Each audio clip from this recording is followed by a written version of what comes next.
આપણે કરીશું.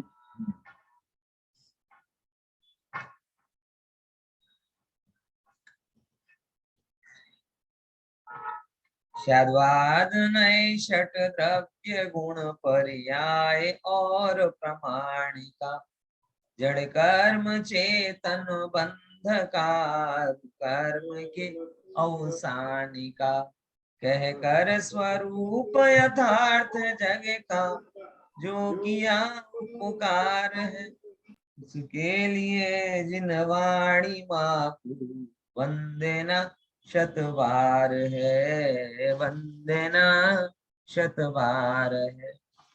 દ્રવ્ય સંગ્રહ ગ્રંથ ના મંગલાચરણ આપણે સ્ક્રીન ઉપરથી જોઈશું. જેની પાસે પુસ્તક ના હોય આમાંથી ભૂલ છે. આ મંગલાચરણ છે. જીવમ જીવમ દબ્બમ બોલો બધા કહેવાનું છે. જીવમ જીવમ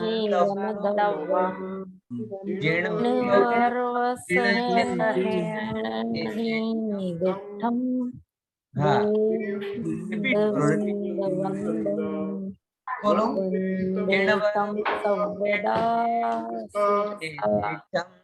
जीवम जीवम द्रव्यम અડધી લાઈન હું બોલું છું. અડધી લાઈન બોલું છું. અડધી લાઈન દોહરાવવાની છે બધાને. બરાબર યાદ પણ કરવાનું છે. જીવમ જીવમ દબ્બમ બોલો જીવમ જીવમ દબ્બમ જીણવર વસ હેણ જેણણે દિઠ્ઠમ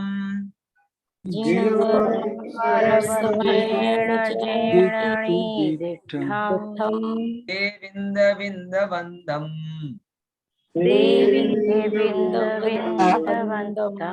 વંદે તમ સૌવદા શિરસા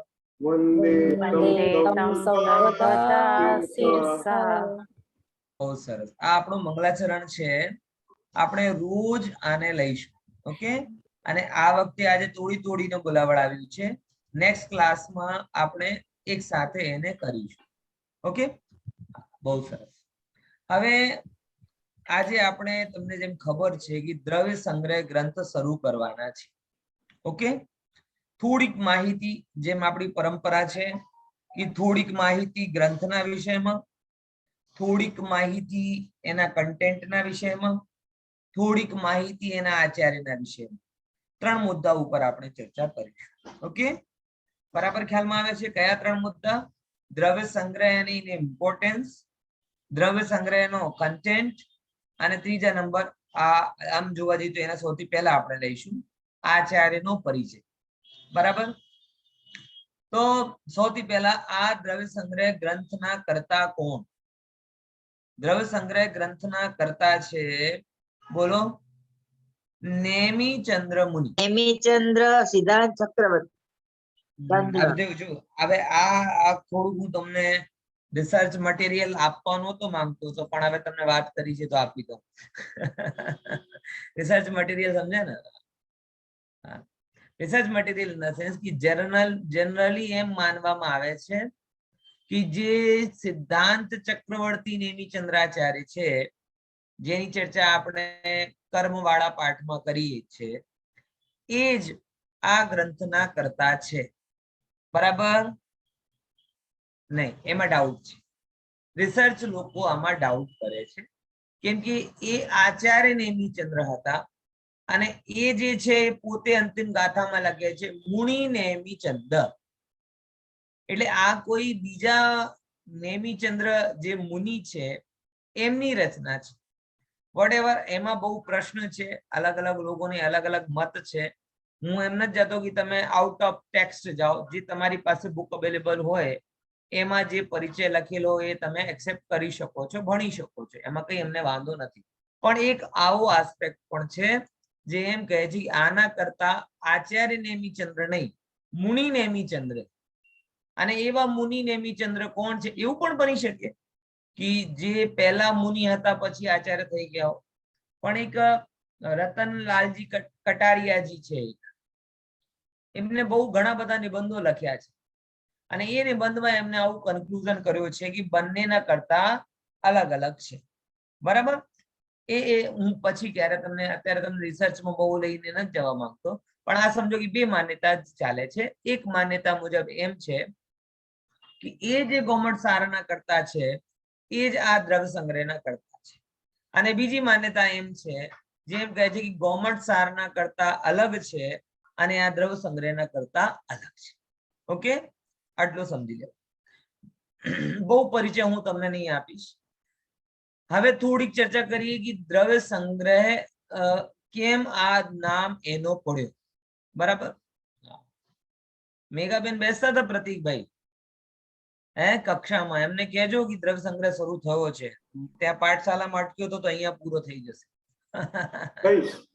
હા, એટલે પરમાગમ ઓનર્સમાં એ જ વિદ્યાર્થી બેસે એમ નથી, બાકી પણ બેસી શકે છે. મારા પાલડી મંડળમાં બિફોર કોરોના અમને દ્રવ્ય સંગ્રહ ચાલુ કર્યો. પછી ચાલુ થયો તો હા, પછી એક જ ક્લાસ થઈ હતી, પાછું પછી બંધ થઈ ગયું. હવે ચાલુ કરશો ને? એટલે તમે એ ભરોસે છો? નગદ નહીં લેવું, ઉધાર લેવું છે એમ? અમારે તો ત્યાં કઈ મંદિરમાં સાંભળવાની મજા આવે ને. હા, તમે તો ડબલ સાંભળવાની મજા આવે એમ કહો. પાકું થાય. ચાલો, બરાબર. તો આ દ્રવ્ય સંગ્રહ ગ્રંથ છે. નામ કેમ આનો દ્રવ્ય સંગ્રહ પડ્યો છે એ તમને જણાવી દઉં. સંગ્રહ શબ્દથી આવો રિફ્લેક્ટ થાય છે કે ઇટ મે બી આ કલેક્શન વાળો ગ્રંથ હોય. કલેક્શન વાળો ગ્રંથ સમજો, જેમ આચાર્યો ડાયરી લખતા હોય ને, ડાયરી આપણે કઈ કરીએ, જેમ કે હું અત્યારે તો આપણે બધા બુક માર્ક કરી દઈએ ને, જેમ ઓનલાઈન વાંચીએ છીએ તો અમુક વસ્તુને શું કરી દઈએ, બુક માર્ક કરી દઈએ. એમ પહેલા જમાનામાં આચાર્યો જ્યારે ભણતા હતા ત્યારે પોતાની એક પુસ્તક જેવી કંઈક બનાવતા હશે, જેમાં શું કહેવાય કે આ ગ્રંથો અને ગાથાઓ જે એમને અગત્યની લાગતી હોય, જુદી જુદી ગ્રંથોથી ગાથાઓ તારવીને એ જગ્યા મૂકી દેવામાં આવતી. તો એક સંભાવના છે, જ્યાં જ્યાં સંગ્રહ ગ્રંથ છે ને લખેલો પંચસ્તિકાય સંગ્રહ, દ્રવ્ય સંગ્રહ, ત્યાં ત્યાં એવી સંભાવના છે કે એ ગાથાઓ જુદા જુદા ગ્રંથોમાંથી લઈને એક કલેક્શન જેવો કરવામાં આવ્યું છે. એટલા માટે એને સંગ્રહ એટલે કલેક્શન વાળો ગ્રંથ પણ કહી શકાય. પણ આવું હોવા છતાં પણ એની જે કહેવાય કે પ્રામાણિકતા, ઓથેન્ટિસિટી ઉપર પ્રશ્ન નથી. કેમ કે દ્રવ્ય સંગ્રહ એક એવો ગ્રંથ છે કે જેને પણ જૈન દર્શનનો પ્રાથમિક જ્ઞાન જોઈએ એ બધા જ લોકો આ ગ્રંથને ભણે છે. જૈન હોય, જૈન દાર્શનિક હોય, અજૈન દાર્શનિક, પણ એને વિચારવું કે મને જૈન દર્શનના બધા સિદ્ધાંતોનું જ્ઞાન કરવું છે, કોઈ એવી પદ્ધતિ અમને બતાવો જેનાથી અમે બહુ બધા સિદ્ધાંતોને શાંતિથી સમજી શકીએ. તો મોટા ભાગે લોકો બે ગ્રંથો તરફ જાય છે. એક ગ્રંથ તત્વાર સૂત્ર અને બીજો ગ્રંથ દ્રવ્ય સંગ્રહ. બરાબર.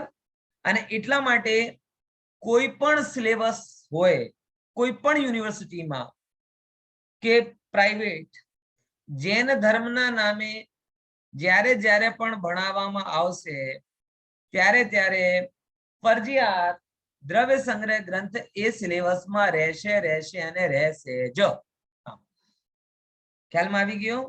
એટલે આ એ ગ્રંથની ઇમ્પોર્ટન્સ છે. બરાબર ખ્યાલમાં? જેવી રીતે તત્વાર સૂત્ર બધા સિલેબસમાં હોય છે, એવી રીતે દ્રવ્ય સંગ્રહ ગ્રંથ પણ બધા જ સિલેબસમાં હોય છે. ક્લિયર? આ પોઈન્ટ ક્લિયર થઈ ગયો? આ લખતા જજો, તમને ચોપડીમાં મળશે નહીં જે હું કહું છું અત્યારે. પછી કહેતા નહીં कि आया कहां से कहां गया, मिलता नहीं कुछ भी, मिलता नहीं कुछ. हाँ हीरा, બહુ સરસ, થેન્ક યુ. હે ને? બરાબર. એટલે એ બધી વસ્તુ જાય, હું માહિતી તમને કહેતા જાઉં છું, લખતા જતો. તેમાં શું તમને એક બેસિક આધાર, ઇમ્પોર્ટન્સ થઈ ગઈ આની. ત્રીજા નંબરની વાત, એ જે દ્રવ્ય સંગ્રહ છે, બે દ્રવ્ય સંગ્રહ છે. એક કહેવાય છે બૃહદ દ્રવ્ય સંગ્રહ અને એક કહેવાય છે લઘુ દ્રવ્ય સંગ્રહ. ઓકે, આપણા સિલેબસમાં કયો છે? બૃહદ. એટલે 58 ગાથાનો બૃહત જ છે, ગભરાતા નહીં. તમે અત્યારે આપણે મગજમાં એવી કોન્સેપ્ટ હોય કે બૃહત કહીએ તો 400-500 ગાથા હોય અને લઘુ કહીએ તો 50-60 ગાથા હોય. એટલે એ પ્રમાણે મને પણ એવું હતું કે આપણા સિલેબસમાં લઘુ આવશે અને બૃહદ તો કોઈ મોટો 500-600 ગાથાનો હશે. નહીં, એવું નથી. આ આપણું જે છે બૃહદ જ છે, આપણે નાના નાના મોટો છે. સમજ્યા? હા, એ જ 58 ગાથાનું સરસ સુંદર મજાનો ગ્રંથ છે. એમાં બધી વસ્તુઓ લગભગ એમાં આવી જાય છે. એટલે એને બૃહદ સંગ્રહ, અને ગજબ એ છે કે જે આચાર્ય બૃહદ દ્રવ્ય સંગ્રહની રચના કરી છે એ જ આચાર્ય લઘુ દ્રવ્ય સંગ્રહની રચના કરી છે. એટલે એ જ 58 ગાથામાં પહેલા વાત કરી, પછી એમને લાગી કે ના ના થોડી ઓર ઓછી કરો, થોડીક ઓર ઓછી કરો, તો એમને જ પછી શું કર્યો, થોડી ઓર ઓછી કરીને એ ગાથાઓ અહીંયા કરવામાં આવી છે. ઓકે, બરાબર ખ્યાલમાં આવી ગયો? સમજ્યા? તો આ રીતે એમની વાત અહીંયા પૂરી થઈ જાય. લઘુ પણ એવું છે. એક મુદ્દો થઈ ગયો. હવે દ્રવ્ય સંગ્રહ ગ્રંથ ઉપર એક બહુ જ સરસ ટીકા છે, બહુ જ સરસ ટીકા છે, જે લગભગ તમને જોઈ હશે. આટલો મોટો ગ્રંથ જોયું છે ને, દ્રવ્ય સંગ્રહ ગ્રંથ કેટલો મોટો છે, આટલો એક મોટો ગ્રંથ. આ ટીકા સાથે આમ જોવા જઈએ તો ગાથામાં તો આટલો નાનો છે 58. આપણા પીએચ વાળા તો કેટલા મહાન છે, એ કે તમે 6 કલાકમાં દ્રવ્ય સંગ્રહ ભણાવી શકો છો. એવો ભરોસો તમારા ઉપર મૂક્યો છે, હા, મારા ઉપર તો કે તમે લોકો એટલા મહાન, પ્રતિભાશાળી, બુદ્ધિમાન, અકલંકના વંશજો છો કે 6 કલાકમાં 58 ગાથા ભણી શકો. એટલા માટે આપણી ટાઈમ લાઈનમાં 6 કલાકનો ટાઈમ આપ્યો છે આપણા ભણાવવા માટે. બરાબર ને? મને ખબર છે બધા હસો છો મને જોઈને. હા, આવું હસતા નહીં. સમજ્યા? હા, એટલે જો આપણે કોઈ શું કહેવાય કે કઈ આપણે ઉતાવળ નથી. જેવું તમે હજી મને બહુ શાંતિથી સમજી ચુક્યા હશો કે ભાઈ આપણે જે રીતે ચાલીએ છીએ એવી જ રીતે ચાલીશું, આનંદ લઈશું, ભણવાનું ભાર નહીં લઈશું, ભણવાનું મજા લઈશું, અને મજા લઈને જ આપણે ભણીશું. હવે 6 થી 6:30 થાય, 6:45 થાય, ઓનવર્ડ જતો રહે એ પછીની વાત છે. બરાબર ખ્યાલમાં આવે છે કે નહીં? તો આ રીતે આપણે એની ચર્ચા કરી. બૃહદ દ્રવ્ય સંગ્રહ ઉપર ટીકા છે આચાર્ય બ્રહ્મદેવ સૂરી. કોની? આચાર્ય બ્રહ્મદેવ સૂરી. બહુ જ સરસ ટીકા છે. બરાબર. આજે પણ એ ગ્રંથની ગાથાઓ અને એ ટીકાની ઉદ્ધરણો કે કોટેશન તમે કોઈ જગ્યા મૂકો, તમારે કોઈ એની પ્રામાણિકતા બાબતમાં પ્રશ્ન કરતો નથી. બધા જ એને કુંદકુંદ આચાર્ય દેવની જેમ જ પ્રામાણિક બધી જગ્યા ગણે છે. બરાબર. એટલે મૂળ પરંપરાનો ઉત્કૃષ્ટ ગ્રંથ છે અને એની ટીકા પણ એટલી ઉત્કૃષ્ટ છે. અને ખરેખર તમારા મારા લોકોનું સૌભાગ્ય છે કે સાચું કહું ને તો પરમાગમ ઓનર્સમાં 3rd સેમેસ્ટર થી બરાબર મજા આવે. કેમ? કેમ કે હજી સુધી તો આપણે સંતતિ પુસ્તકોને ભણી રહ્યા હતા. હવે આપણે પિતૃ પુસ્તકોને ભણી રહ્યા છીએ. ખબર પડી કે નહીં પડી? પિતૃ પુસ્તક અને સંતતિ પુસ્તક એટલે જે પુસ્તકોના આધારથી જે પુસ્તકો લખવામાં આવી એ કહેવાય સંતતિઓની પુસ્તક. દ્રવ્ય સંગ્રહના આધારથી લખવામાં આવી. બાલભૂતના ભાગ, વિજ્ઞાનના ભાગ, બરાબર. એ બધું કેવી રીતે લખવામાં આવ્યું? એ મેન બુકના આધારથી એ બધું લખવામાં આવ્યું સરળ ભાષા. તો અત્યાર સુધી આપણે શું ભણી રહ્યા હતા? આ સંતતિ પુસ્તકો ભણી રહ્યા. Child book, note for child, books is child. છોકરાઓ માટે નહીં, એ બુક છોકરા જેવી છે એમ. ખબર પડી હું શું કહેવા માંગુ છું? ઇંગ્લિશમાં દાય બાય થાય તો સમજી લેજો. હા, એટલે હું જે પોઈન્ટ કહેવા ખ્યાલમાં આવે, અત્યાર સુધીમાં બીજા સેમેસ્ટર સુધી આપણે કેવી ભણી રહ્યા હતા? જે બુકો આ બુકોની સંતાન છે, એટલા માટે એમને ચાઇલ્ડ બુક કહું છું. નોટ ફોર ચાઇલ્ડ એ નથી. books is already child. એની સંતતિ છે. અને હવે આપણે વડીલોને મળી રહ્યા છીએ. જે બુકોના આધારથી બધું લખવામાં આવ્યું છે, હવે એ બુકોને ભણવાનું આપણે શરૂ કર્યા. અને ખરેખર આ સરસ વસ્તુ છે. મોક્ષ માર્ગ પ્રકાશક ભણ્યા, આ મેન ગ્રંથ કહેવાય આપણે. પછી દ્રવ્ય સંગ્રહ ભણ્યા, છોડાલા ભણ્યા, બરાબર. તમે બીજી પાઠશાલા ગમે તેટલી પાઠશાલાઓ કરો, આરંભ પાઠશાલા કે બાલબોધ પાઠશાલા, એમાં મેઇન ટેક્સ્ટ નથી આવતું. કેવો આવે છે? પુત્ર પુસ્તકો આવે છે, ચાઇલ્ડ બુક આવે છે. એટલે પરમાગમ ઓનર્સ નું અને આ આરંભ પાઠશાલા કે તમારી સ્કૂલમાં ચાલનારી પાઠશાલા, એ વચ્ચે ફંડામેન્ટલ ડિફરન્ટ આ છે. એમાં તમારી નેક્સ્ટ જનરેશન નો પરિચય થાય, મેન નો પરિચય નથી થતો. અને પરમાગમ ઓનર્સ માં શું થાય? તમને મેન નો પરિચય થાય છે. આ તમારું સૌભાગ્ય કહેવાય. અને મને તમને ભણાવવાનો મોકો મળ્યો, મારો સૌભાગ્ય કહેવાય. એમાં શું કહેવાય છે? બરાબર ખ્યાલમાં આવે છે? તો આ થર્ડ સેમિસ્ટર થી આવું ફીલ તમને થશે.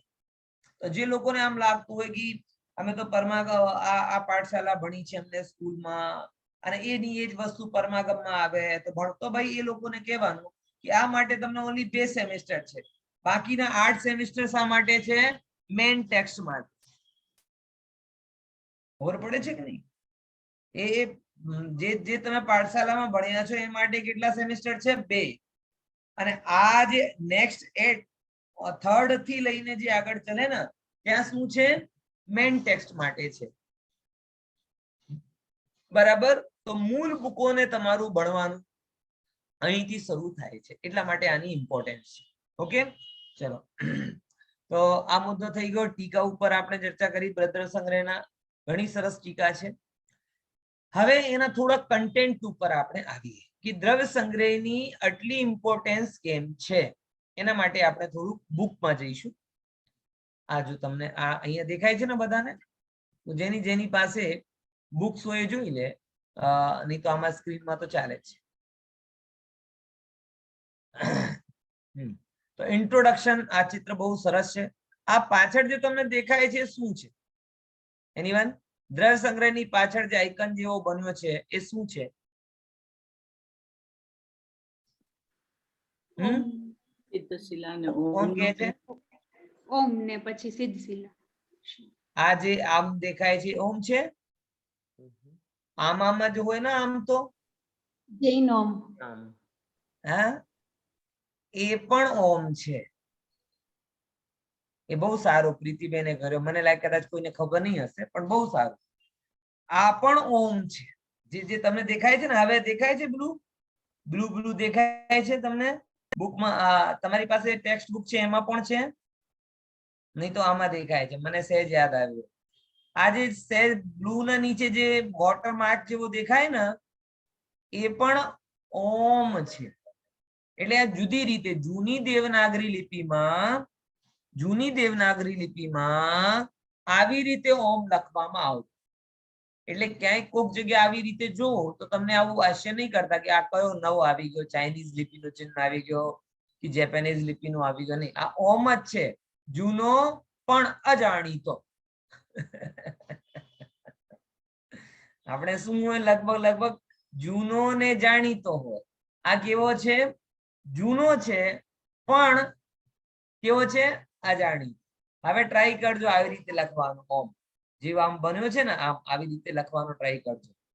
એવી રીતે પણ ઓમ લખાય છે. ઠીક છે? ચાલો આગળ કન્ટેન્ટ ઉપર જઈએ. તમને આના ટોપિક જો તો તમને ખબર પડે. આ તો મંગલાચરણ થયો. પછી મંગલાચરણ પછી આમ જોવો તો એના 3 અધ્યાયો છે. સૌથી પહેલા 6 દ્રવ્યનો વર્ણન, પછી 9 પદાર્થનો વર્ણન, અને પછી મોક્ષ માર્ગનું વર્ણન. ખ્યાલમાં આવે? ફરી કયા 3 અધ્યાયો છે? સૌથી પહેલા નંબરનો અધ્યાય 6 દ્રવ્યનો વર્ણન, બીજા નંબરનો અધ્યાય 9 પદાર્થનો વર્ણન, અને ત્રીજા નંબરનો અધ્યાય મોક્ષ માર્ગનો વર્ણન. ચલો બોલો, 3 અધ્યાયોના નામ બોલો. સૌથી પહેલા 6 દ્રવ્યનું વર્ણન. નવ બરાબર. પદાર્થ. પછી બીજો અધ્યાય નવ નવ પદાર્થ. માર્ગ. નો વર્ણન. નો વર્ણ. અને ત્રીજો અધ્યાય મોક્ષ માર્ગ. આ જ એની ખૂબી છે. આ જ એની ખૂબી છે. તમે આમ જોવા જાઓ તો આખી જીનવાણીમાં છે શું નીરવ? શું છે જીનવાણીમાં? 6 દ્રવ્યો 9 પદાર્થ. આખા જીનવાણીમાં તમે જોવા જાઓ તો 6 દ્રવ્ય 9 પદાર્થ ને મોક્ષ માર્ગ સિવાય બીજું કઈ છે? શું નથી, કઈ નથી. જો તમે આ 3 મુદ્દાઓ પાકા કરી લો તો તમને બીજું કઈ જાણવાનો રહેતો જ નથી. આમ જોવા જઈએ ખ્યાલમાં આવે છે કે નહીં? તો આ દ્રવ્ય સંગ્રહમાં પ્રાથમિક જાણકારીનો કમ્પ્લીટ પેકેજ આપવામાં આવ્યું છે. સમજ્યા? ફરી શું શું આપવામાં આવ્યું છે? પ્રાથમિક જાણકારીની જૈન તત્વજ્ઞાનની જેટલી પ્રાથમિક વિશેષતાઓ છે એનો એક કમ્બાઇન્ડ પેકેજ, કમ્પ્લીટ ઇન્ફોર્મેશન, પ્રામાણિક ઇન્ફોર્મેશન, સંક્ષિપ્ત જાણકારી એ બધી તમને આ ગ્રંથના અધ્યયનથી મળી જ જશે. બરાબર? તો પછી એક પ્રશ્ન થાય કે જ્યારે બધી જાણકારીઓ છે એક સાથે લખી દેવી જોઈએ ને? 3 અધ્યાય કેમ લખ્યા? 3 કેમ લખ્યા? કેમ કે 3 ડિફરન્ટ ઝોન છે. જીનવાણીમાં બધું છે પણ 3 ડિફરન્ટ ઝોનમાં આવેલ વસ્તુ છે. કઈ રીતે આપણે સમજીએ? સૌથી પહેલા તમે જાણવા જાઓ તો તમે પદાર્થનો નિર્ણય કરવું પડે, જેને આપણે આગમ પદ્ધતિ કહીએ, જેને આપણે પ્રમાણનો વિષય કહીએ. એટલે વસ્તુ હોવી જોઈએ ને પછી આગળ વાત આવે. તો વસ્તુ કેવી કેવી હોય છે, એની જાણકારી કેવી રીતે કરવાની, એનો સ્વરૂપ શું છે એ બતાવવા માટે સૌથી પહેલા ત્યાં 6 દ્રવ્યનું વર્ણન કરવામાં આવે છે. ઓકે, ધન આ કઈ એપ્રોચને લઈને ચાલે છે? પ્રમાણની દ્રષ્ટિ. પ્રમાણ એટલે કમ્પ્લીટ વસ્તુ, જે વસ્તુ છે એ. પછી પ્રમાણમાંથી નીકળે છે કે આ બધું તમે અમને કેમ કહી રહ્યા છો? બોલે પ્રમાણથી અમને તમને અટકાવવાનું નથી, અમે તમને પ્રમાણથી આગળ લઈને પ્રયોજન સુધી લઈ જવાનું છે. પોઈન્ટ ખબર પડી કે નહીં પડી? તો દ્રવ્યનું વર્ણન છે એ પ્રમાણની દ્રષ્ટિથી છે, પદાર્થની દ્રષ્ટિથી છે. અને 7 તત્વનું વર્ણન, 9 પદાર્થનું વર્ણન પ્રયોજનની દ્રષ્ટિથી છે. એ ખ્યાલમાં આવે? જેમ કે સિમ્પલ વસ્તુમાં તમને કહું, તમને કોઈ વસ્તુ લેવી હોય, દાખલા તરીકે એક કંઈ પણ લઈ લો, એક સાબુ લેવી છે, તેલ લેવો છે, કાસ્કો લેવું છે, એક બ્રશ લેવું છે, કંઈ પણ વસ્તુ તમને લેવી છે, તો ફર્સ્ટ ઓફ ઓલ શું થવું જોઈએ? કે દુકાન તો હોવી જોઈએ ને. દુકાન જ ના હોય તો આમ ભજતા રહો, બ્રશ આવી જા, હા બ્રશ આવી જા, કાંસકો આવી જા, આમ આવી જા, આવી જા, આવી જા, આવશે? સપના આવશે, બાકી વસ્તુ તો આવશે. એટલે વસ્તુ પહેલા એક્ઝિસ્ટ હોવી જોઈએ, અને જ્યારે વસ્તુ હોય ત્યારે એ જે વસ્તુ ક્યાં મળે છે એની એક જગ્યા હોય છે, એક પદાર્થ હોય છે. તો સૌથી પહેલા પદાર્થને ઓળખવામાં આવે છે, અને પદાર્થને ઓળખવા માટે ત્યાં 6 દ્રવ્યનું વર્ણન કહેવામાં આવે છે. પછી પદાર્થને ઓળખીને શું કરવું? જાણી લીધું કે ભાઈ જીવ છે, આમ છે, તેમ છે, તો પછી કે ના, જીવને જાણવાનો પ્રયોજન એ કે એ 6 દ્રવ્યોમાં એક ચૈતન્ય તત્વમય હું જીવ છું, બાકી મારા કરતા બધા અજીવ છે. આવી રીતે જે પદાર્થમાંથી પ્રયોજન તરફ જાય, ક્યાંથી ક્યાં સુધી? પદાર્થમાંથી પ્રયોજન સુધી. પદાર્થમાંથી પ્રયોજન સુધી જાય એ કહેવાય 7 તત્વનો પદાર્થનું વર્ણન. પછી ભાઈ આની પણ શ્રદ્ધા કરી લીધી, પણ હવે મોક્ષે જવું છે તો શું કરવું? તો એટલે ત્રીજા નંબરની વાત આવે કે મોક્ષ જવા માટે રત્નત્રયનો શ્રદ્ધાન કરવું જોઈએ. શું કરવું જોઈએ? રત્નત્રયનો શ્રદ્ધાન. તો રત્નત્રયનો શ્રદ્ધાન એ જીવની અનિવાર્યતા છે. તો રત્નત્રયને બતાવવા માટે પછી ત્રીજો અધ્યાય. ઠીક છે, તો હવે શોર્ટમાં કહો.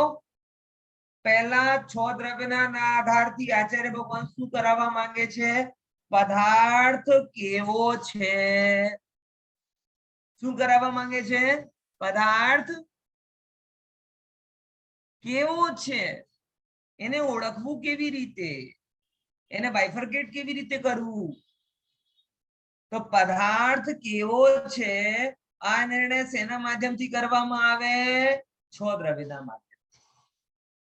પછી આ પદાર્થમાંથી મારો પ્રયોજન શું છે? દુઃખ દૂર કરવાનું ને સુખી કરવાનું. આ જે મારો પ્રયોજન છે એ શેનાથી થશે સિદ્ધ? બોલે તમે 7 તત્વને સમજો. બોલે સમજી લીધા, હવે શું કરું છું? બોલે ચાલો ચાલો. ક્યાં ચાલો? હે? શ્રદ્ધા કે રંગ સે રંગ લો ચુનરિયા, જ્ઞાન ગુણો સે ભરી. એટલે શ્રદ્ધા, જ્ઞાન, ચારિત્ર એનાથી એના માર્ગ ઉપર ચાલ. બરાબર ખ્યાલમાં આવે? તો મોક્ષ માર્ગનું વર્ણન. શ્રદ્ધા કરીને ઉભા નહીં રહેવાનું, શ્રદ્ધા કરીને હાલતો થવાનું. પોઈન્ટ સમજ્યા કે નહીં સમજ્યા? અમને તો બહુ શ્રદ્ધા છે, અમને તો બહુ શ્રદ્ધા છે, અમે પહોંચી જઈશું, પહોંચી જઈશું. અરે પહોંચી જઈશે, ચાલશે તો પહોંચશે ને, ચાલશે નહીં તો કેવી રીતે પહોંચશે?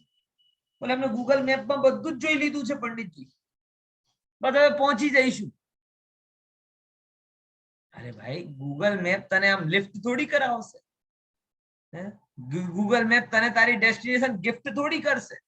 મેપ તો મેપ છે, ના તો એ લિફ્ટ કરશે, ના ડેસ્ટિનેશન ગિફ્ટ કરશે. એ તો તમને બતાડશે. પછી છેલ્લે ચાલવાનું કોને? તમને જ છે. એવી જ રીતે પદાર્થનો નિર્ણય કર્યો, પછી પ્રયોજનનો નિર્ણય કર્યો, પછી હવે એના ઉપર ચાલો. તો આ પુરુષાર્થની વાત ત્રીજા અધ્યાયમાં. તો આમ કરીને કમ્પ્લીટ પ્રાથમિક જાણકારીઓનો પેકેજ જ્ઞાન, શ્રદ્ધાન અને ચારિત્ર આવી ગયા ને. ત્રણેય વસ્તુ, જ્ઞાન, શ્રદ્ધાન અને ચારિત્ર, ત્રણેયનો વર્ણન અહીંયા. એટલા માટે એક આચાર્ય એનો વર્ગીકરણ એ 3 નામથી જ કર્યો છે.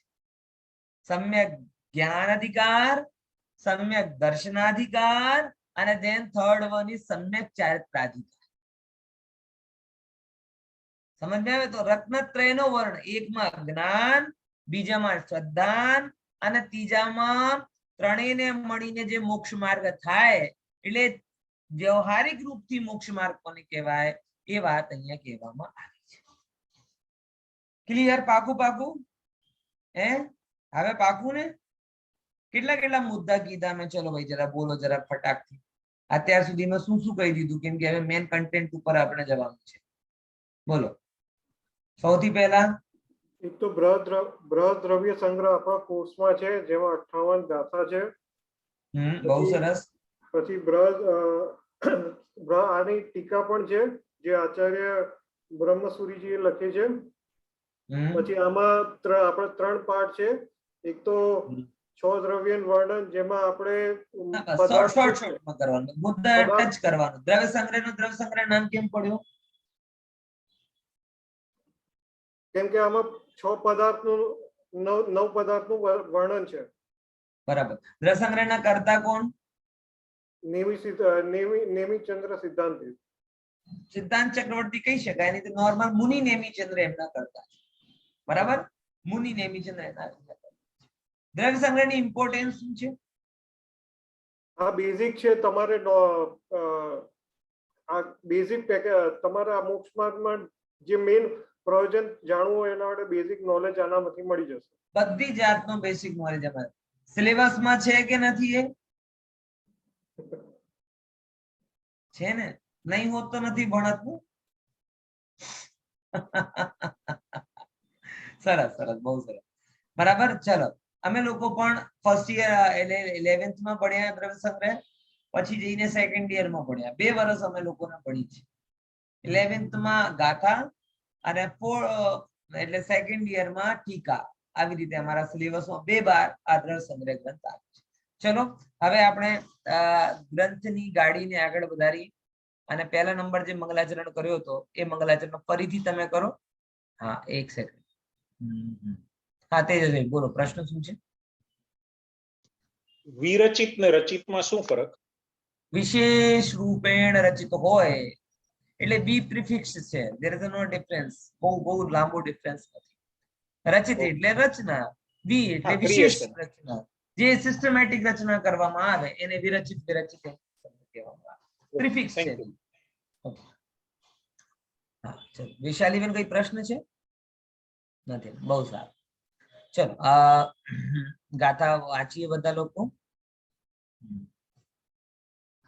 બોલો. અરે હમણાં ભણાયો તો, બોલો બધા. જીવમ જીવમ જીવમ દવ્વમ જીણવર વસહેણ જીણજેણલીઢમ દેવિંદવિંદવંદમ વંદે તમ સર્વદા શિરસા. બહુ સરસ. અમને તો અમદાવાદ વાળાની જ અવાજ સંભળાતી હતી. ખુશીબેન, જયાબેન, પ્રતીક ત્રણેયની. બાકી બધા લોકો કિટ્ટા છે મારાથી. હે? કેમ આવે? બધાએ બોલવું જોઈએ. હા, આવાજ બધાની આવડવી જોઈએ. હા, ચલો. હવે ગાથા આપણે લઈશું. બહુ વિસ્તાર નહીં કરીશ, ટ્રાય કરીશ કે બહુ વિસ્તાર ના કરીશ. તો અમુક વસ્તુ જે ઇમ્પોર્ટન્ટ છે એ તો આવી જ જઈશ. આ મંગલાચરણની ગાથા છે. જીવમ અજીવમ દવ્વમ જીણવર વસહેણ જેણ ડિદ્ધિઠ્ઠમ. જો જીવ અને અજીવ દ્રવ્યોને શું કીધું? જીવમ પ્લસ અજીવમ. જીવમ અજીવમ એટલે જીવ અને અજીવ દ્રવ્ય. હવે અહીંયા એક પ્રશ્ન કોઈ કરે કે અજીવ નામનો દ્રવ્ય કયો છે? અજીવ નામનો તો તત્વ હોય. અજીવ નામનો દ્રવ્ય શ્રેષ્ઠ કરું પહેલા કર. જીવ સિવાયના બધા જ દ્રવ્યો.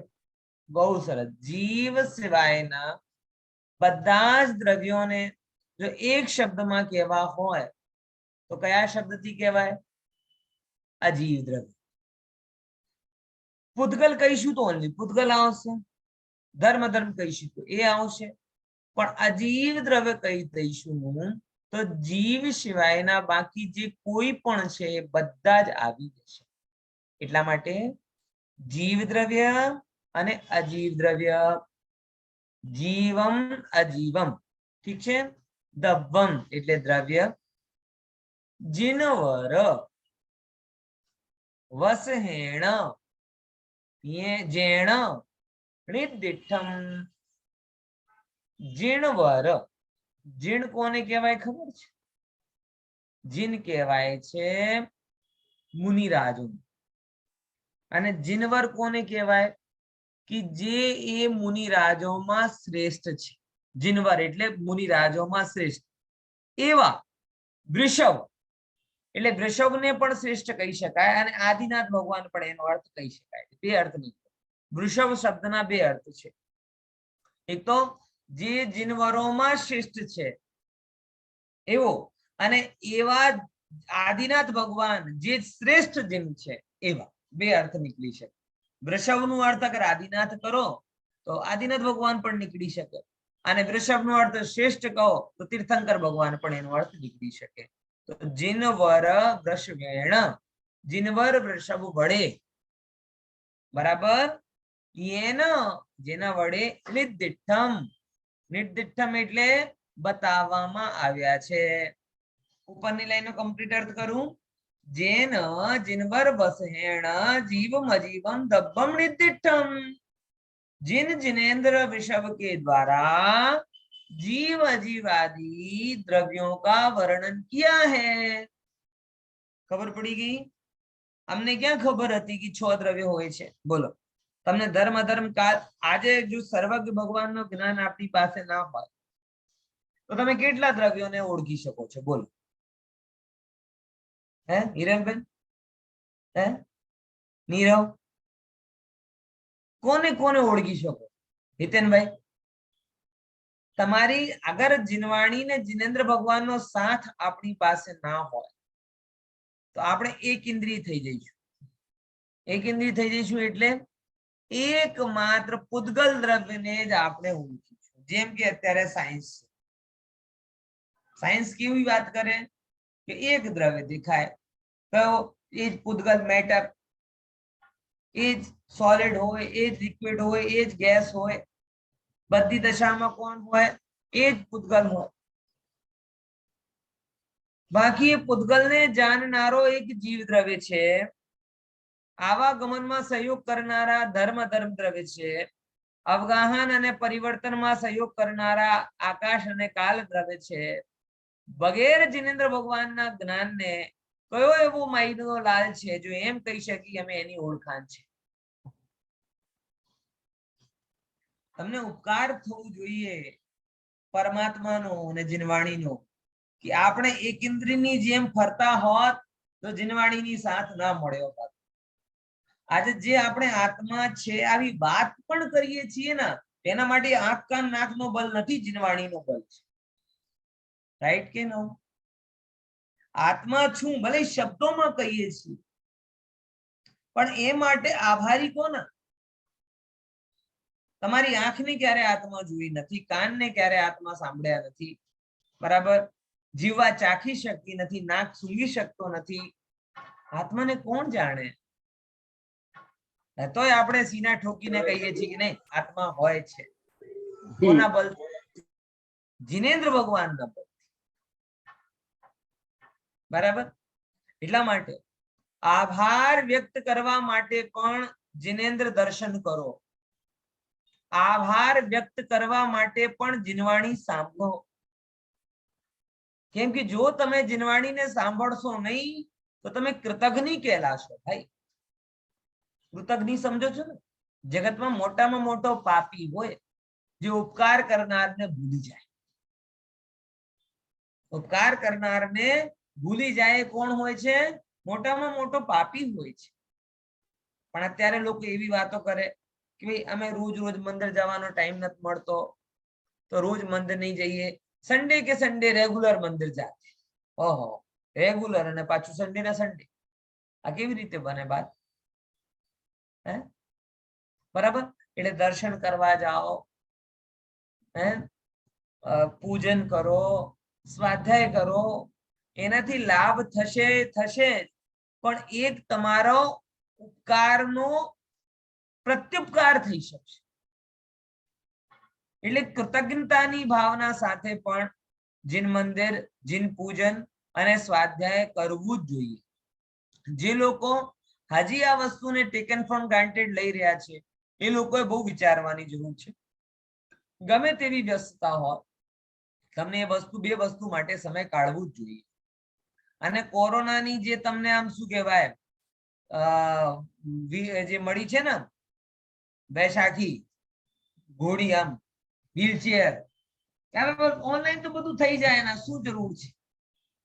અમે તો રોજ આમ સવારે 7 વાગે ટીવી શરૂ કરીએ ને નાતા નાતા ભગવાનનો અભિષેક થઈ જાય ને ચા પીતા પીતા પૂજન થઈ જાય, વાર્તા પૂરી, અને કાર ડ્રાઈવ કરતા કરતા સ્વાધ્યાય. હે આ એક હેન્ડીકેપ જનરેશન તૈયાર થઈ રહી છે આફ્ટર કોરોના, જે રાહ જોઈ રહી હતી કે અમને થોડીક ઓર સગવડ મળે. અને એને એક બહુ લોજિકલ કારણ મળી ગયો, કયો? કોરોના. હેન્ડીકેપ જનરેશન, ધર્મ પ્રત્યે સમર્પિત નથી, અપાહિજ છે. એ પછી શું કરે? હવે ઠીક છે અમારે તો બધું થઈ જ જાય ને, કીધું નાતા નાતા ભગવાનનો અભિષેક થઈ જાય, અહીંયા આમ ના આવીએ છીએ અને ત્યાં કોઈ ચેનલ યુટ્યુબ લાઈવ કોઈ ના કોઈ જગ્યા તો લાઈવ ચાલી જ હોય તો બસ ત્યાં અમારું અભિષેક અને ભગવાનનો અભિષેક બંનેનો અભિષેક સાથે સાથે થાય. પછી અમારો ચા નાસ્તો ને ભગવાનની પૂજન સાથે સાથે થાય ને અમારી જર્ની ઓફિસ જવાનું ટાઈમ અને પ્રવચન સાથે સાથે થાય. હા હા, જો અમે કેટલું ધર્મ કરીએ છીએ. હે નથી લાગતો? આ ટોટલી હેન્ડીકેપ્ડ એપ્રોચ છે, અપાહિજ વૃત્તિ. હે એટલે સમજ્યા કે નહીં સમજ્યા? આ થોડુંક હું તમને કહું છું ને કે આમ નહીં કહેવા માંગતો પણ અમુક અમુક જગ્યાએ કહેવાનું મન થાય કે આ બધી વૃત્તિઓ હું જોઈ રહ્યો છું અને મને એ વસ્તુનું ભય છે. અને ભય નથી, આ ભય હવે રિયલ થઈ રહ્યો છે કે લોકોને આવા અલ્ટરનેટ મળી ગયા. હવે લોકો ધીમે ધીમે ધીમે ધીમે રાજમાર્ગથી ખસતા જાય છે. ખ્યાલમાં આવે છે? હા, એટલે જે લોકોને એકદમ ઇમ્પોસિબલ નથી, એકદમ ઇમ્પોસિબલ છે તો એમની વાત નથી કરતો. જેમ કે હિતેનભાઈ છે, શારજામાં બેસેલા છે, પોસિબલ જ નથી. ત્યાં છે દેવા મંદિર? હે નથી ને, તો પોસિબલ નથી એ વાત જુદી. પણ જ્યાં છે અને ઓનલી પ્રમાદને લીધે નહીં જઈ રહ્યા છે એ લોકો તો મહાપાપ કરી રહ્યા છે. બરાબર સમજમાં આવે છે?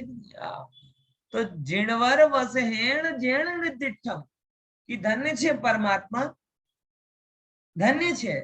અમે જો 5 ઇન્દ્રિયથી જોવા ગયા હોત તો અમને માત્ર જડ પદાર્થ જ દેખાત, 6 દ્રવ્ય અમને ખબર જ ના પડે.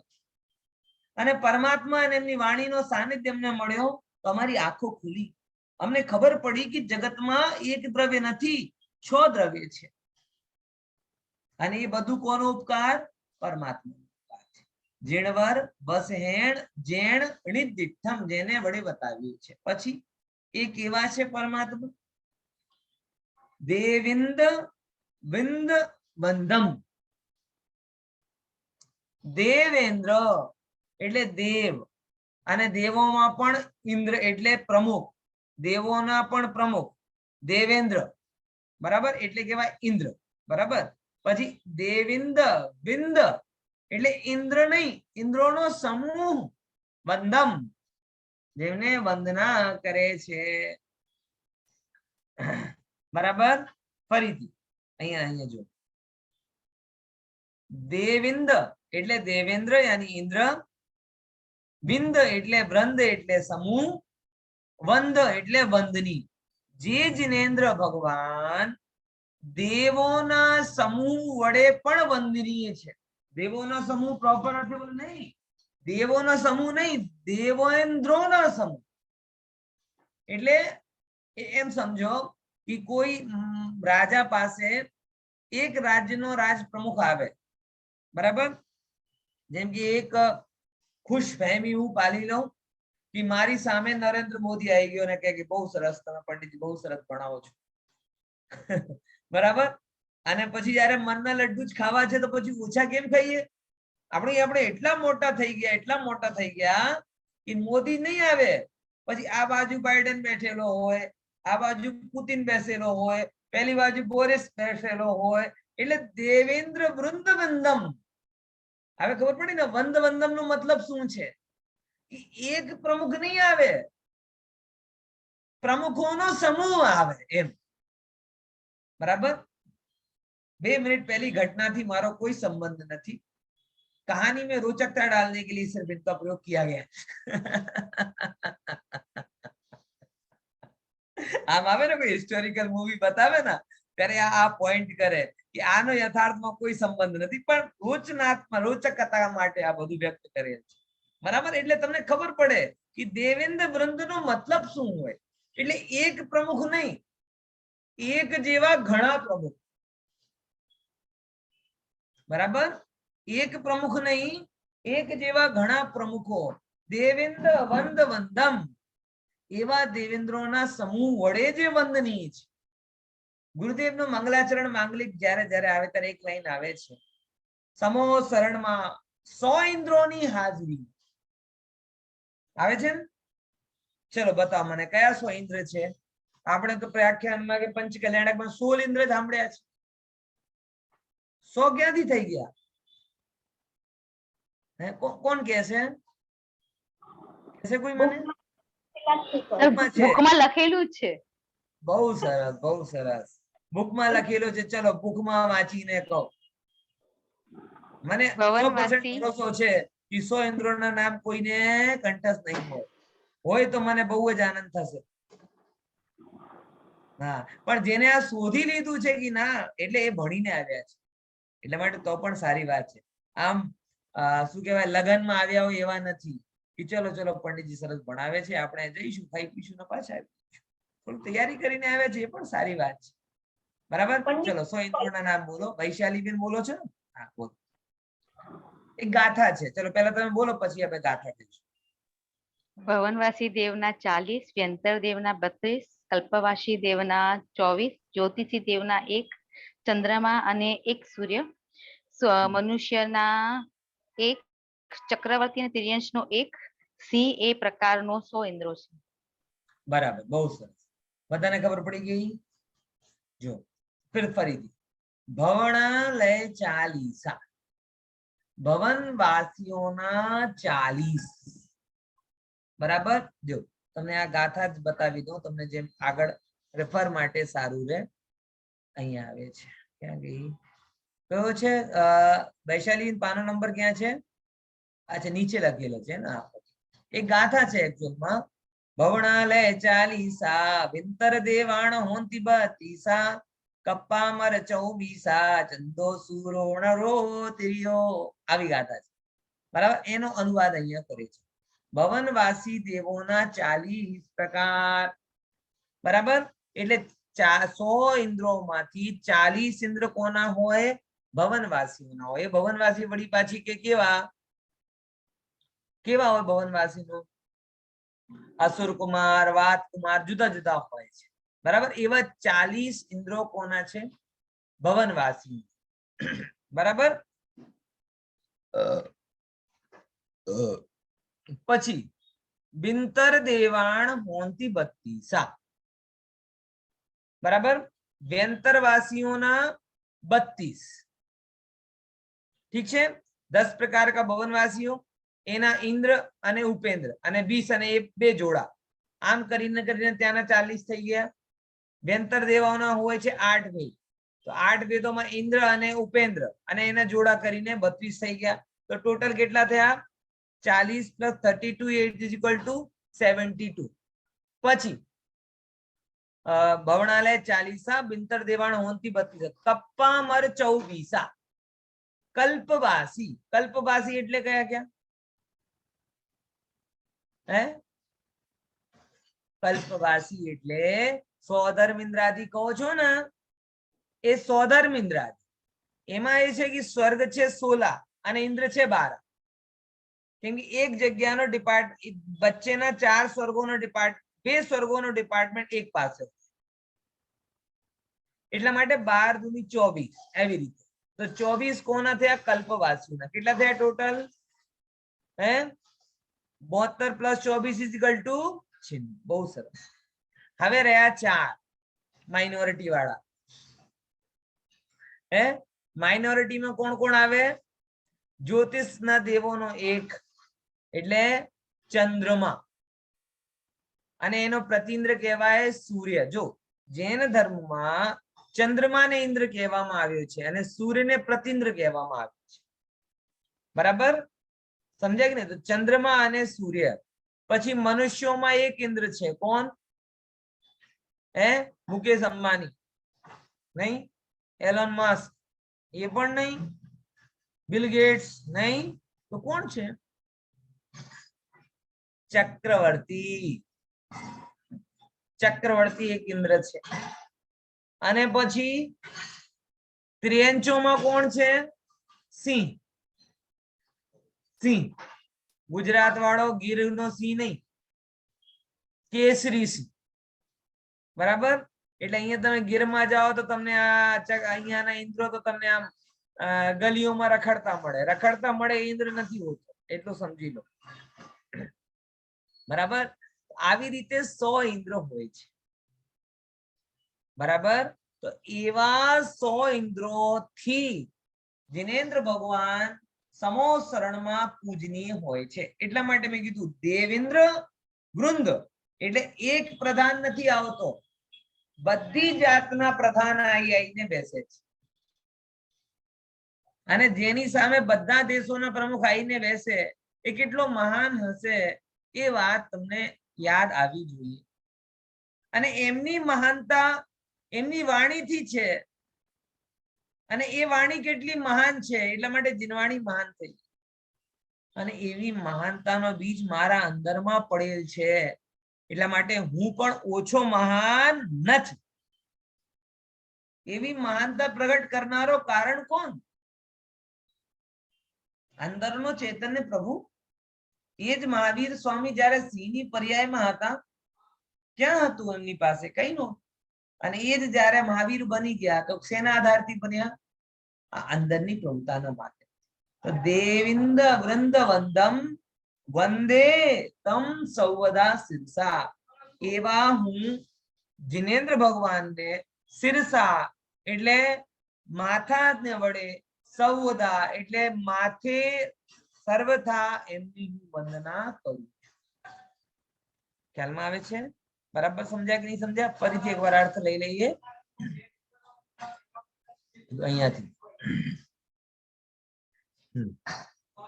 જીવમ અજીવમ દબ્બમ જીવ અજીવાદી દ્રવ્ય જેણ જીણવર વસહેણ જે જિનેન્દ્ર વૃષભ વડે નિદિઠ્ઠમ એટલે બતાવવામાં આવ્યા છે એવા દેવિંદ બિંદ બંદમ ઇન્દ્રોના બિંદ એટલે સમૂહ, વંદમ એટલે વંદની, જે દેવોના ઇન્દ્રના સમૂહ વડે વંદનીય છે.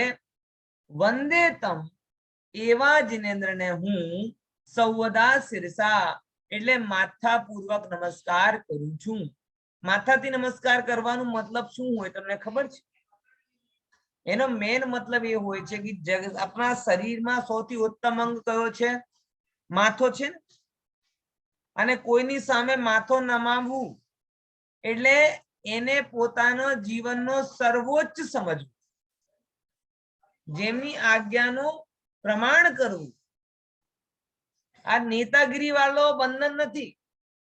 જેમ કે ઇલેક્શન આવે ને તો નેતાઓ આમ તમારા પાછળ પાછળ ફરે, બોલો કોના પગે લાગવું છે, કોને નમસ્કાર કરવું છે.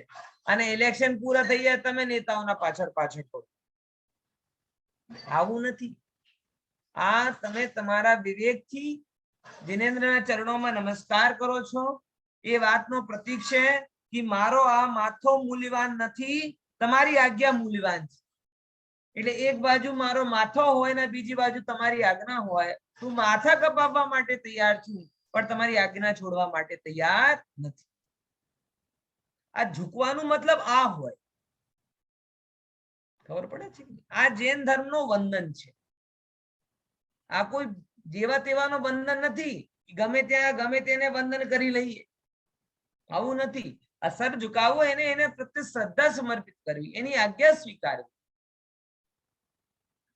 ખ્યાલમાં આવે ને કે વંદે તમ સર્વદા શિરસા. હવે આ જ્યારથી આ પુષ્પાયુગ શરૂ થયો છે ત્યારે રોજે રોજ આ વાત કહેવી જોઈએ. ઝૂક ભાઈ ઝૂક,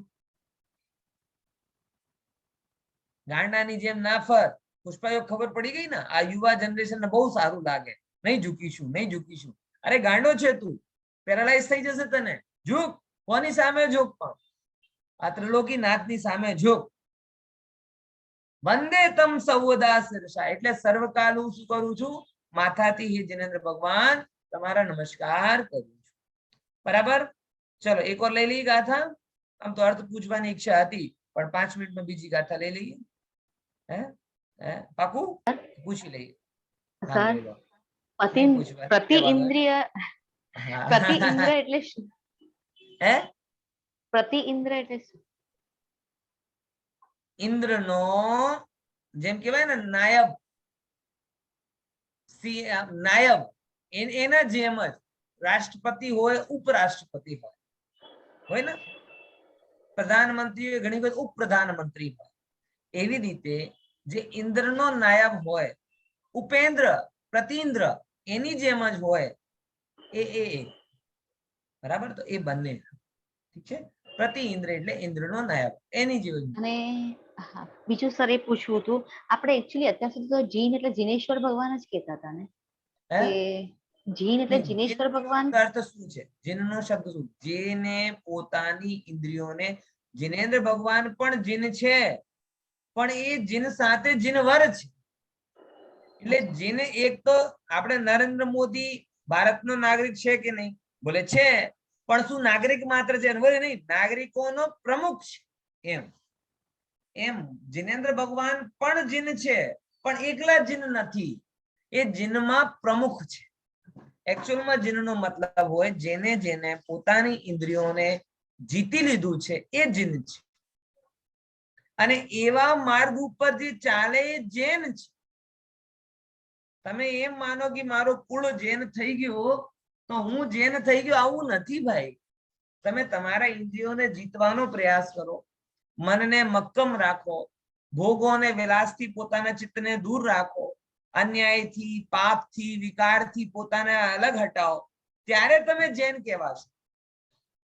એમને પૈસા ભેગા કરી કરીને જૈન બની જાઓ તો આ તો પછી તમે શું કહેવાઓ? પરિગ્રહી રૂપી કહેવાઓ, જૈન ના કહેવાઓ. ખ્યાલમાં આવે છે? તો સર આપણે મુનિ ભગવંત હોય એને આપણે જીન કહેવાય? કહી શકાય, કહી શકાય છે. અરે હું તો તમને પણ જીન કહેવા માટે તૈયાર છું.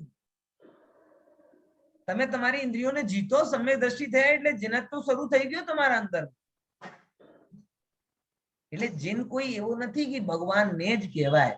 જીન એક ઉપલબ્ધિ છે જે પોતાને ઓળખવાથી પ્રગટ થાય છે, પોતાના વેદન કરવાથી પણ. જે જેટલા અંશોમાં છે એટલા અંશોમાં જીન છે. ઠીક છે, પાકું? હવે ચલો, હવે ગ્રેપ લઈ લો તમે બે લોકો. 2 મિનિટ પછી મળીશું. ક્લિયર? આટલું ક્લિયર?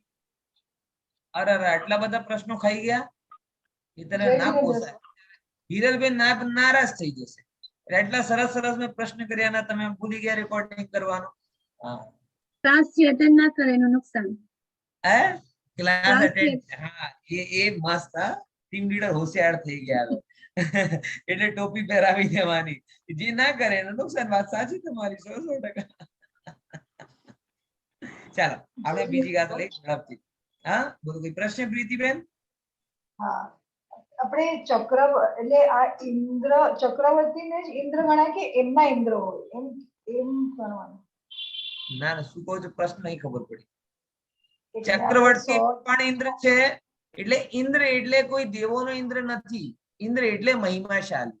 તો જેમ મનુષ્યમાં ચક્રવર્તી મહિમાશાળી એમ કહેવામાં આવે. ઓકે, એટલે ચક્રવર્તીને જ ઇન્દ્ર ગણાયો છે એમ કહેવાય? ચક્રવર્તી પણ ઇન્દ્ર છે એમ કહેવાય. એટલે ઇન્દ્ર અર્થ દેવ વાળો ઇન્દ્ર નહીં લેવાનો, ઇન્દ્રનો ભાવ પકડવાનો. ભાવ એટલે મહિમાશાળી, ગૌરવશાળી, ઓનરેબલ. ભવનવાસીના 40 ઇન્દ્રો એટલે એમના એ પ્રકારના 40 ઇન્દ્રો છે એમ ગણીએ છીએ, તો ચક્રવર્તીના એક ગણીએ. ભવનવાસીમાં ઘણા બધા દેવો છે, એમાં 40 મહિમાશાળી છે, અને એ 40 ભગવાનની સામે હોય. બરાબર? એમ બધું ગણવાનું. એમ બધું ઘણા બધા દેવો. હા, એટલે ચક્રવર્તીમાં બી ઘણા મહિમાશાળી છે, એમાંથી એક જ ઇન્દ્ર છે એમ કહેવાનું? પ્રભુ, મનુષ્યોમાં ઘણા છે, એમાં એક મહિમાશાળી ચક્રવર્તી છે એમ. ઓકે ઓકે, સમજે કે નહીં? હા, ચલો આગળ બીજી નંબર. આપણે જે જય જિનેન્દ્ર મળીને ગ્રીટ કરીએ છીએ, તો તમે કીધું કે આપણે ને તમે બી જીન જ ગણાવો, તો આપણે વ્યક્તિને જય જિનેન્દ્ર કહીએ છીએ કે એમ ભગવાનને ગણીને જઈએ? તમે પર્સનલ મેસેજ કરજો ને અત્યારે, એ બધી આગળની ગાથા લઈએ તો થોડું સારું રહે, નહીં તો એક માંડ પૂરી થશે પછી. ચાલો, હા, બીજા નંબરની વાત, બીજે ગાથા લઈએ આપણે. ચલો, આ ગાથા ઉચ્ચારણ કરજો બધા. જીવો ગમો, બોલો. જીવો મુક્તિકર્તા સદેહ પરિમાણો, અમુક્તિકર્તા સદેહ પરિમાણો, હોતા સંસારથો, સંસારથો, 220 સોઈડ ગઈ, દોષો વિસસોટ ગઈ. હવે એ જે છે ને બહુ શાનદાર ગાથા છે. એકચ્યુઅલમાં આખો ટોપિક યુનિક છે. જીવનું વર્ણન કરવું, તમે આપણે જીવની ઘણી બધી ચર્ચા ઘણી બધી જગ્યાએ આપણે કરી છે, એગ્રી, પણ એમાં પણ જે દ્રવ્ય સંગ્રહમાં જીવનું વર્ણન કરવામાં આવ્યું છે ને એકદમ ડિફરન્ટ એપ્રોચથી કરવામાં આવ્યું છે. અહીં દ્રવ્ય સંગ્રહમાં જીવનું વર્ણન 9 અધિકારના માધ્યમથી કરવામાં આવ્યું છે. બરાબર? જીવનું વર્ણન 9 અધિકાર, અધિકાર એટલે એની ખૂબીઓ અને સાથે સાથે એનો હક, એની પ્રભુતા. બરાબર? તો આ જીવના 9 અધિકારોના માધ્યમથી, એટલે હું જીવ છું તો કેવો જીવ છું એ તમને એક બહુ જ માર્મિક જાણકારી મળશે, જે તત્વાર સૂત્રમાં પણ નહીં મળે, સમયસારમાં પણ નહીં મળે અને છેડાલામાં પણ નથી મળી. બરાબર?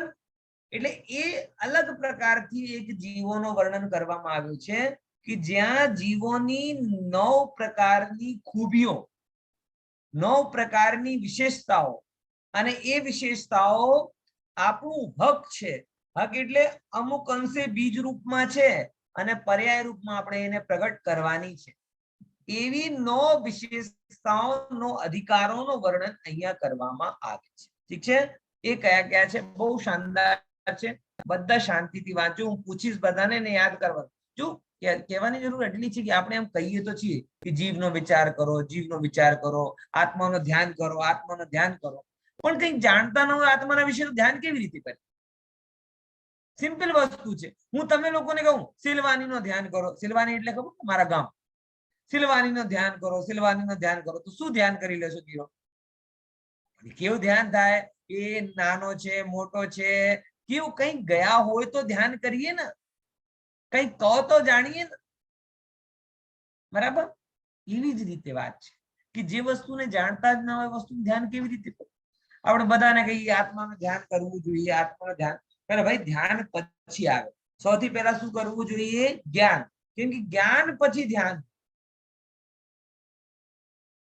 ઘણા લોકો આમ બેસી જાય, આત્માનું ધ્યાન કરી રહ્યા છે, આત્માનું ધ્યાન કરતા કરતા ખબર નથી ક્યાં પહોંચી જાય. દુકાને પહોંચી જાય, લગનમાં પહોંચી જાય, આઈસ્ક્રીમ ખાવા પહોંચી જાય, બરફનો ગોલા ખાઈ લે. ઘણા માતાઓ બહેનો તો આમ ઉતાવળમાં આવે ને પછી ધ્યાન કરતા કરતા એમને આમ દેવાય, અરે દૂધ તો અમે તપેલી મૂકી છે, ફ્રીજમાં મૂકીને આવ્યો નહીં, શાક આની લાવ્યા. આ બધું ધ્યાનમાં. કેમ કે આત્મામાં ગાડી આગળ વધતી જ નથી.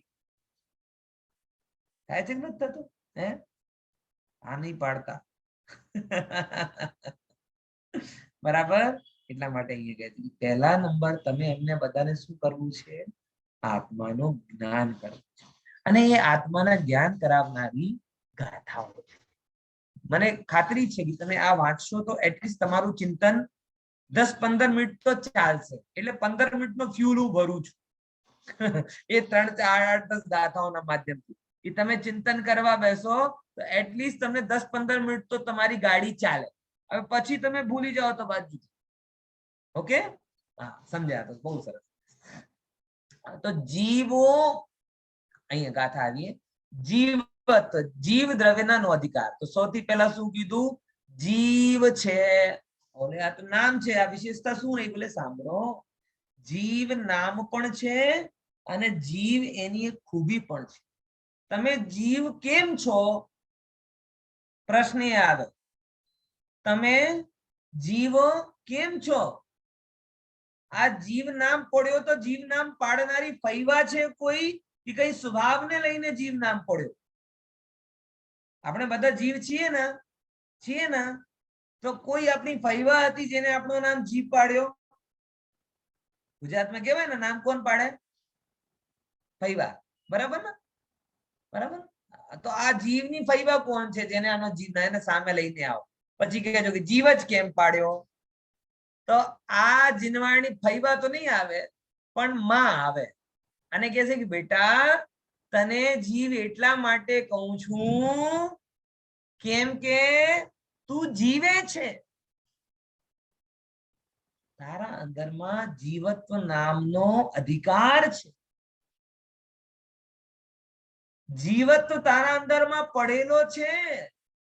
અમે તારો નામ પાડ્યો નથી, તું બાય ડિફોલ્ટ જીવ છે એમ. જીવે એ જીવ. શું કીધું? શું કીધું? જીવ કોણ? જીવે એ જીવ.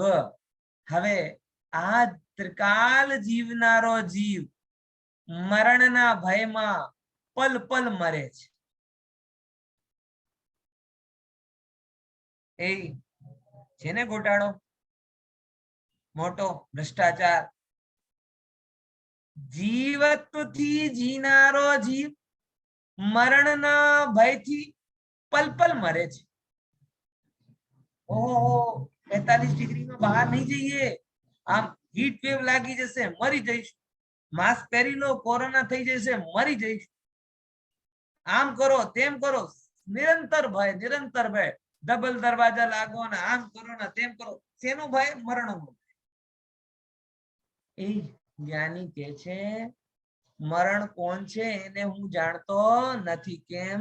કેમ કે જીવાનો મારો હક છે. હું ક્યારે મળતો જ નથી. સમજ્યા કે નહીં સમજ્યા? આ તમને ખબર છે ઇન્ડિયામાં એલઆઈસી નો એડવર્ટાઇઝ આવે, એનો એ ટેગલાઈન શું છે? જીતે રહો. એલઆઈસી નો છે કે શેનો છે? આઈસી કોઈનું છે? જીતે રહો છે. કોઈને ખબર છે? પાકું છે, કન્ફર્મ કરજો. હે? હા, जीते रहो. जीते रहो कोई है? जीवन के साथ भी और जीवन के बाद भी. હા ના, એ લોકો તો એ પછી એલઆઈસી નો છે. હા ના, એ કોઈ જીતે રહો પણ કોઈનું આવે છે. જીતે રહો. આ જીતે રહો કોઈ એલઆઈસી વાળો નથી કહેતો, તારો સ્વભાવ તને કહે છે પેલા એમ. તારો સ્વભાવ તને કહે છે કે જીતે રહો, કેમ કે જીવત તમારો હક છે. અને જ્યારે જ્યારે એટલા માટે હું બહુ વિશ્વાસ સાથે કહું છું, જેને મરણની બીક લાગે એ જૈન જ નથી. શું કીધું? બધાના ચહેરા શોક થઈ ગઈ. બીક તો બધાને લાગે, પણ આ વાત સાચી છે. જૈન ધર્મનો પહેલો પાઠ ભૂલી ગયા તમે તો મરણની બીક લાગે. જૈન ધર્મનો પહેલો પાઠ ભૂલી ગયા. મંગલાચરણ પછી આચાર્ય કેટલી ઉતાવળ. સૌથી પહેલા કઈ વાત બતાવી? અરે તું જીવે છે, જીવે છે, જીવે છે. ઉતાવળ હોય ને, જે વાત સૌથી પહેલા કહેવાની હોય ને, કેટલી મહત્વપૂર્ણ હોય. આમ ખ્યાલ આવે છે?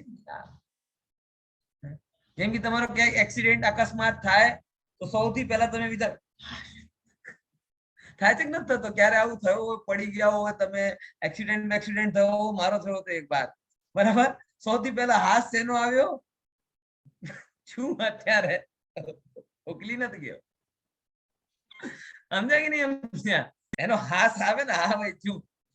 હા, આચાર્ય ને એ કીધું તમને સૌથી બતાવ પહેલા મારા એ ભાઈ જીવે છે, તું જીવતનો ધની છે. એટલા માટે કહું છું, જે વસ્તુની આચાર્ય ટકોર કરી રહ્યા છે, તો એ વસ્તુને ભૂલી જાઓ, ચાલે? ના ચાલે, ના ચાલે. બરાબર? તો જીવત્વ જીવનો અધિકાર છે. આગળ આપણી ગાથા આવશે, બહુ મજા આવશે તમને. પછી બીજા નંબરમાં શું આવે? જીવો ઉપયોગમાં. તો ભાઈ હું જીવીશ તો આમ નકામો જેવો, આમ ઘરમાં પડ્યો રહીશ, કઈ કામનો નથી, આમ ડસ્ટબિન ની જેમ પડ્યો રહીશ, આવું નહીં. કે તારે 24/7 નો જોબ છે તારી પાસે. કયો? ઉપયોગ નામનો જોબ છે. બરાબર? તું નકામો નથી, તું ગુણહીન નથી, નિષ્ફળ નથી, પાષાણ નથી, તું પ્રભુ છે અને ઉપયોગના નામથી નિરંતર જીવે છે. બરાબર? તો બીજા નંબરની શું વાત? ઉપયોગમય છે. બે વસ્તુ થઈ ગઈ. એક તો જીવ શું છે? જીવ છે. બીજા નંબર કેવો છે? ઉપયોગમય છે. જીવો ઉપોગમો. પછી ત્રીજા નંબરની વાત, અચ્છા તો હું કઈ કરું છું તો કેવો દેખાઈશ કરતા કરતા? ચૂપ. હવે દેખાડવામાં જતો નહીં. કેમ કે તું દેખાવામાં આવશે નહીં, કારણ કે તું કેવો છે? અમૂર્તિ, એટલે અમૂર્તિક છે. ત્રીજા નંબરનો અધિકાર. અમૂર્તિકાત્મક, દેખાતો નથી. અને આપણી ચિંતા આમાં છે, હું કેવો દેખાઉં છું? અરે ભલા માણસ, તું દેખાતો નથી એવો દેખાય છે. આપણી ચિંતા છે ને બહુ મોટી. કેવું લાગુ છું? First class. ફર્સ્ટ ક્લાસ અમૂર્તિક છે. ફર્સ્ટ ક્લાસ તારી ક્લાસ આંખોથી આવે એવી છે જ નહીં. તારી ક્લાસ હાઈ ક્લાસ છે. એટલે ચક્ષુ જેને ગ્રહણ કરે છે એ તું નથી. સ્પર્શન જેને છુએ છે એ તું નથી. જે જોવામાં આવે હું નથી, જે છુવામાં આવે હું નથી, જે ના તો દેખાય છે ના છુવન હોય છે જેના અંદરમાં, એવો અમૂર્તિક હું છું.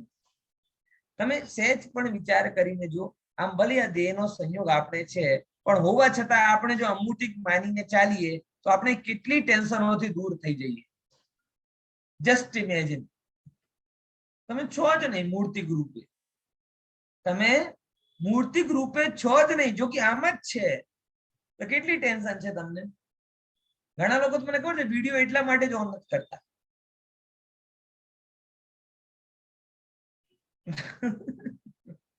હે અરે ભાઈ પંડિતજી પછી મને જ જ્ઞાન આપશે. પંડિત તમે જ કહો છો ને કે હું તો અમૂર્તિક છું, અમૂર્તિક છું, દેખાતો નથી, તો જોઈને શું કરશો? હે બરાબર ને? વિચાર કરો. એટલે ભાઈ કઈ ચિંતા, તમે એક્સ્ટ્રા પ્રેશર થી નીકળી જાઓ એવી વાત છે. અમૂર્તિક આત્મા એટલે ગોરા કાળાની ચિંતા નહીં, જાડા પાતળાની ચિંતા નહીં, બાલ એવા વૃદ્ધની ચિંતા નહીં, કોઈ પણ જાતની કોઈ પણ ચિંતા જેમાં નથી, એવો અમૂર્તિક પણ છું. તો અમૂર્તિક જેમ કીધું એમ તમારી મોટા ભાગની પ્રોબ્લેમ સોલ્વ થઈ ગઈ. કેમ કે આપણી મોટા ભાગની પ્રોબ્લેમ શેના રિલેટેડ છે? જે હું છું એના માટે કે જે હું નથી એના માટે? જે હું છું એ દેખાતો નથી, અને જે દેખાય છે તો પણ આપણી ટેન્શન શા માટે છે? જે દેખાય છે કે જે છે એના માટે નો ટેન્શન, અને જે દેખાય છે એના માટે ટેન્શન ઉપર ટેન્શન.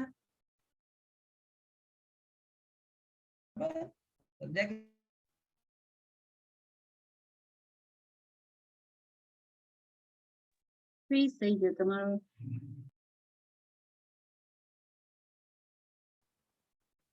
આવે છે અવાજ? આવે છે. સરસ વાત કરો. તમે લોકો પણ મૂર્તિમંત થઈ ગયા. આવી સરસ વાત આચાર્યની સાંભળીને. ચાલ 3 નંબર ની ક્લિયર થઈ ગયો.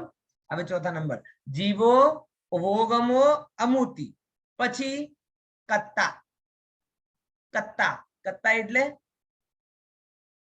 ડાક્ટર દાદા ખબર છે, એમ નાનો છોકરો બોલતો હોય ને, બહુ આમ શબ્દોનો આમ ગોલ ગોલ ઉચ્ચારણ. કત્તા એટલે કરતા.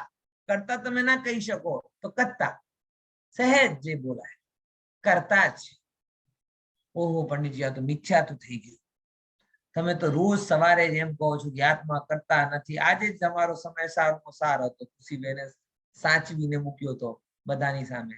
શું હતો? જીવ કરતા નથી. અને અહીંયા કહે છે કરતા પણ હું તમારો અધિકાર છે. બોલો પંડિતજી, હવે શું કરવામાં આવે તમારી સાથે? હું તો ભણાવું છું. આજે ખબર પડી. અત્યાર સુધી તમે ખોટું બોલતા હતા કે હું કરતા નથી. અહીંયા આચાર્ય કહે છે કરતા છે. ગાથા વાંચો તો ખબર પડશે. બરાબર? એટલે અહીંયા કર્તૃત્વના પોઈન્ટ ઓફ વ્યૂ થી જીવનનું વર્ણન કરવામાં, એટલે 3 અપેક્ષાઓ બતાવવામાં આવશે કે કોનો કરતા છે, ક્યારે કરતા છે, અને કઈ અપેક્ષાથી કરતા છે. આ ગાથા વાંચો ત્યારે ખબર પડશે. ઓકે, એટલે કર્તૃત્વ નામનો જીવનો અધિકાર છે. દરેક અધિકાર માટે લગભગ ગાથા આપેલ છે, એટલા માટે અત્યારે આપણે વિસ્તાર નથી કરતા. પછી સેમ ભોગતા. આત્મા ભોગતા પણ છે. બરાબર? જીવો ઉપભોગમાં અમૂર્તિ કત્તા. બરાબર? કરતા કીધું તો ભોગતા પણ આવી ગયો. પછી શું કહે છે? સદેહ પરિમાણો. સ્વાદેહ પરિમાણ છે એટલે એનો પરિણામ કેવો છે? પરિમાણ કેવો? પરિમાણ એટલે વિસ્તાર કેવો છે? સ્વાદેહ, પોતાની દેહ પ્રમાણ છે. બરાબર? સદેહ પરિમાણો પોતાની દેહ પ્રમાણ છે. પછી જે તમને કીધું ભોગતા પણ છે. અને ગજબ એક વાત કહું, સંસારત્વ પણ જીવનો અધિકાર છે, અને સિદ્ધત્વ પણ જીવનો અધિકાર છે. ખબર પડી? અહીંયા જો સંસારત્વ પણ કીધું, બરાબર? સંસારત્વ પણ અધિકાર કીધું, અને સિદ્ધત્વ પણ કીધું. બંને છે. એટલે અહીંયા શું કરવામાં આવે, સંસારીના પોઈન્ટ ઓફ વ્યૂ થી અને સિદ્ધોના પોઈન્ટ ઓફ વ્યૂ થી જોવામાં આવશે. અને એક આવે આ વિરસ લખ્યું છે ને, આ વિરસ નથી, વિસ સોડ ગઈ, વિરસ નથી વિસ છે, આ ખોટું છપાઈ ગયું છે. વિસ યાની વિશ્વનો, ઉડ ગઈ મતલબ ઉર્ધ્વ ગમનત્વ છે. બરાબર, એ શું છે, આત્માનો અધિકાર ઉર્ધ્વ ગમનત્વ પણ છે. વિશ્રષા ઉર્ધ્વ ગમનત્વ એટલે જેમ અગ્નિની જ્વાળા ઉપર જાય છે અને એમ આત્મા પણ ઉર્ધ્વ ગમન વાળો છે. બરાબર, તો એમ કે તું બહોત ઉપર જાયેગા, તું બહોત ઉપર જાયેગા, આમ કહેવાય ને, તો હા જઈશ, કેમ કે આત્મા કેવો છે, ઉપર જવાનો એનો અધિકાર છે. ઠીક છે, તો આ તો શું થઈ, એની ગાથા જેમાં ઓનલી 9 અધિકારોના નામ બતાવવામાં આવ્યા છે. ફરીથી એકવાર અર્થ કરી દઉં, કયા કયા છે શીતલબેન, ખ્યાલમાં આવે છે ને? સરસ, ચલો. જીવ, જીવ કેવો છે, જીવત્વ, ઉપયોગમયી, અમૂર્તિક, કર્તા, સ્વદેહ પરિમાણ, ભોક્તા, સંસારત્વ, સિદ્ધત્વ અને ઉર્ધ્વગમનત્વ.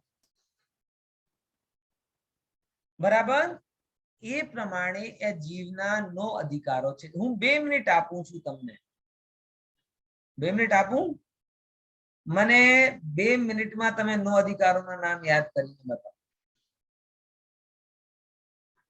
Come on, fast.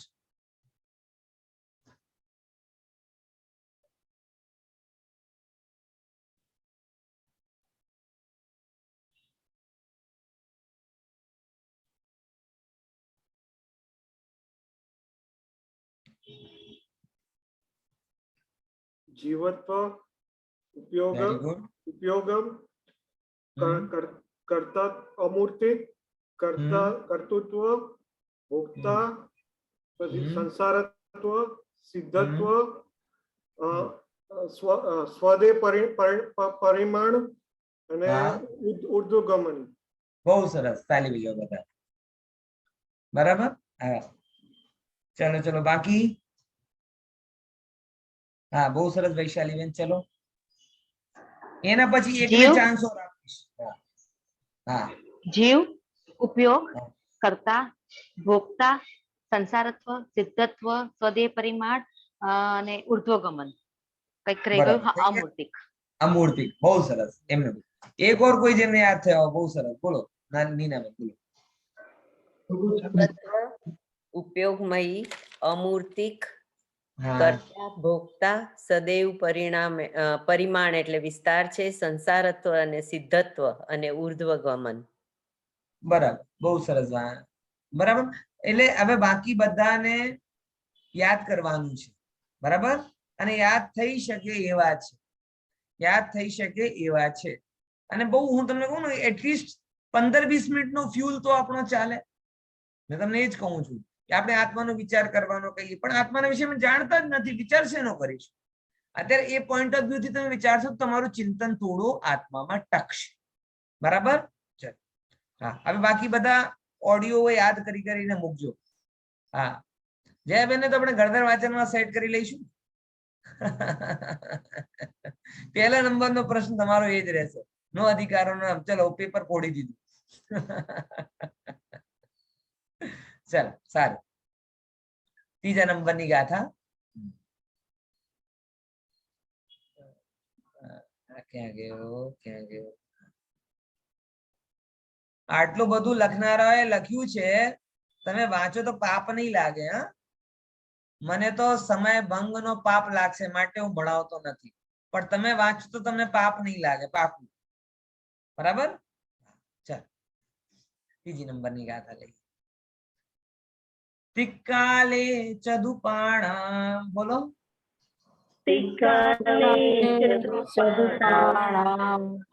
ઇન્દ્રિય બલ માઉ આણ પાણુયા, ઇન્દ્રિય બલમાં આણપાણોયા, અવહારા સો જીવો, અવહારા સો જીવો, ઇચ્છેણે દોદુ ચેદણા જસ,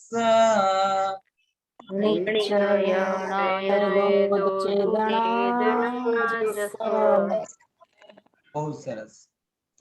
તિક્કાલે તદુપાણા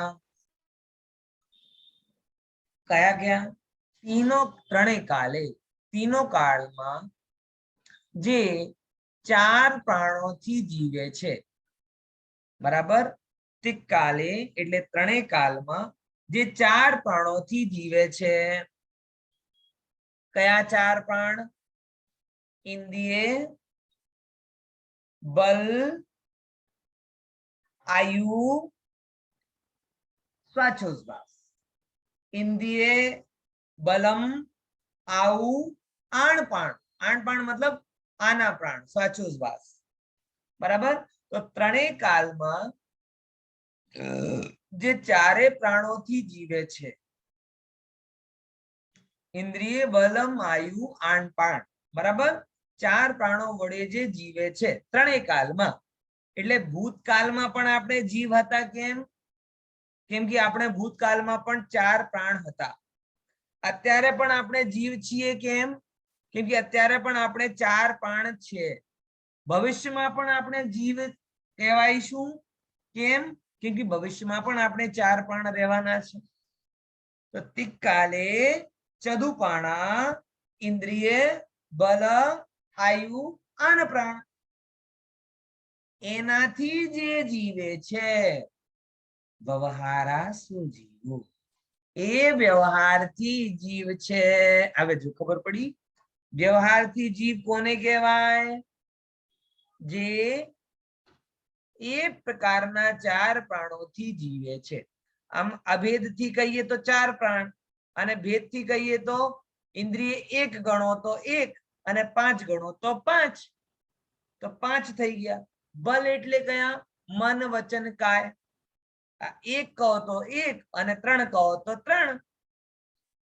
બરાબર? તો 8 થઈ ગયા. અને આયુ એક પ્રાણ છે જે આપણે કહેવાય. અને શ્વાસોચ્છ્વાસ એટલે આપણે શ્વાસ પ્રશ્વાસ લઈએ ને, એ પણ એક પ્રાણ છે. તો આમ વ્યવહારથી 10 પ્રાણ કહેવાય. અભેદથી 4, ભેદથી 10. એના વડે જે જીવે છે એ કહેવાય છે જીવ. અને એટલા માટે પણ એક વાત કહું, જીવોના હોય 10 પ્રાણ અને વાણિયાના હોય 11 પ્રાણ.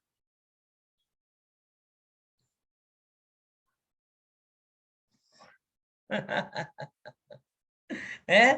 બરાબર? અને 11મો પ્રાણ જુદા જુદા દેશમાં જુદા જુદા હોય. ઇન્ડિયામાં રૂપિયા ગણાય, ને લંડનમાં, ઇંગ્લેન્ડમાં પોન્ડ ગણાય, ને યુએસમાં ડોલર ગણાય, ના ત્યાં દિનાર ગણાય, દિરહમ ગણાય. એટલે સમજ્યા? આ જીવને ધન, હું નથી કહેતો, આ ઇષ્ટોપદેશકાર કહે છે કે જગતમાં તો 10 પ્રાણ હોય. આ મનુષ્યને ધન 11મા પ્રાણની જેમ લાગે છે. અને એનો દાખલો હું તમને બતાવું, રિયલ ઘટના બતાવું. કે જ્યારે મારા એક મિત્ર છે, ઓફિસમાં કલીગ છે, એ પોતાના મોસા કે મામાની વાત કરતા હતા કે જ્યારે અમદાવાદમાં ધરતીકંપ આવ્યો. બરાબર ને? અને ધરતીકંપ આવ્યો તો એ બહાર આવી ગયો. બહાર ગયા પછી યાદ આવ્યો એને કે અરે મારા પૈસા તો ત્યાં જ પડ્યા રહી. તો ભલા માણસ આમ ટોવેલ જ પહેરેલો હતો.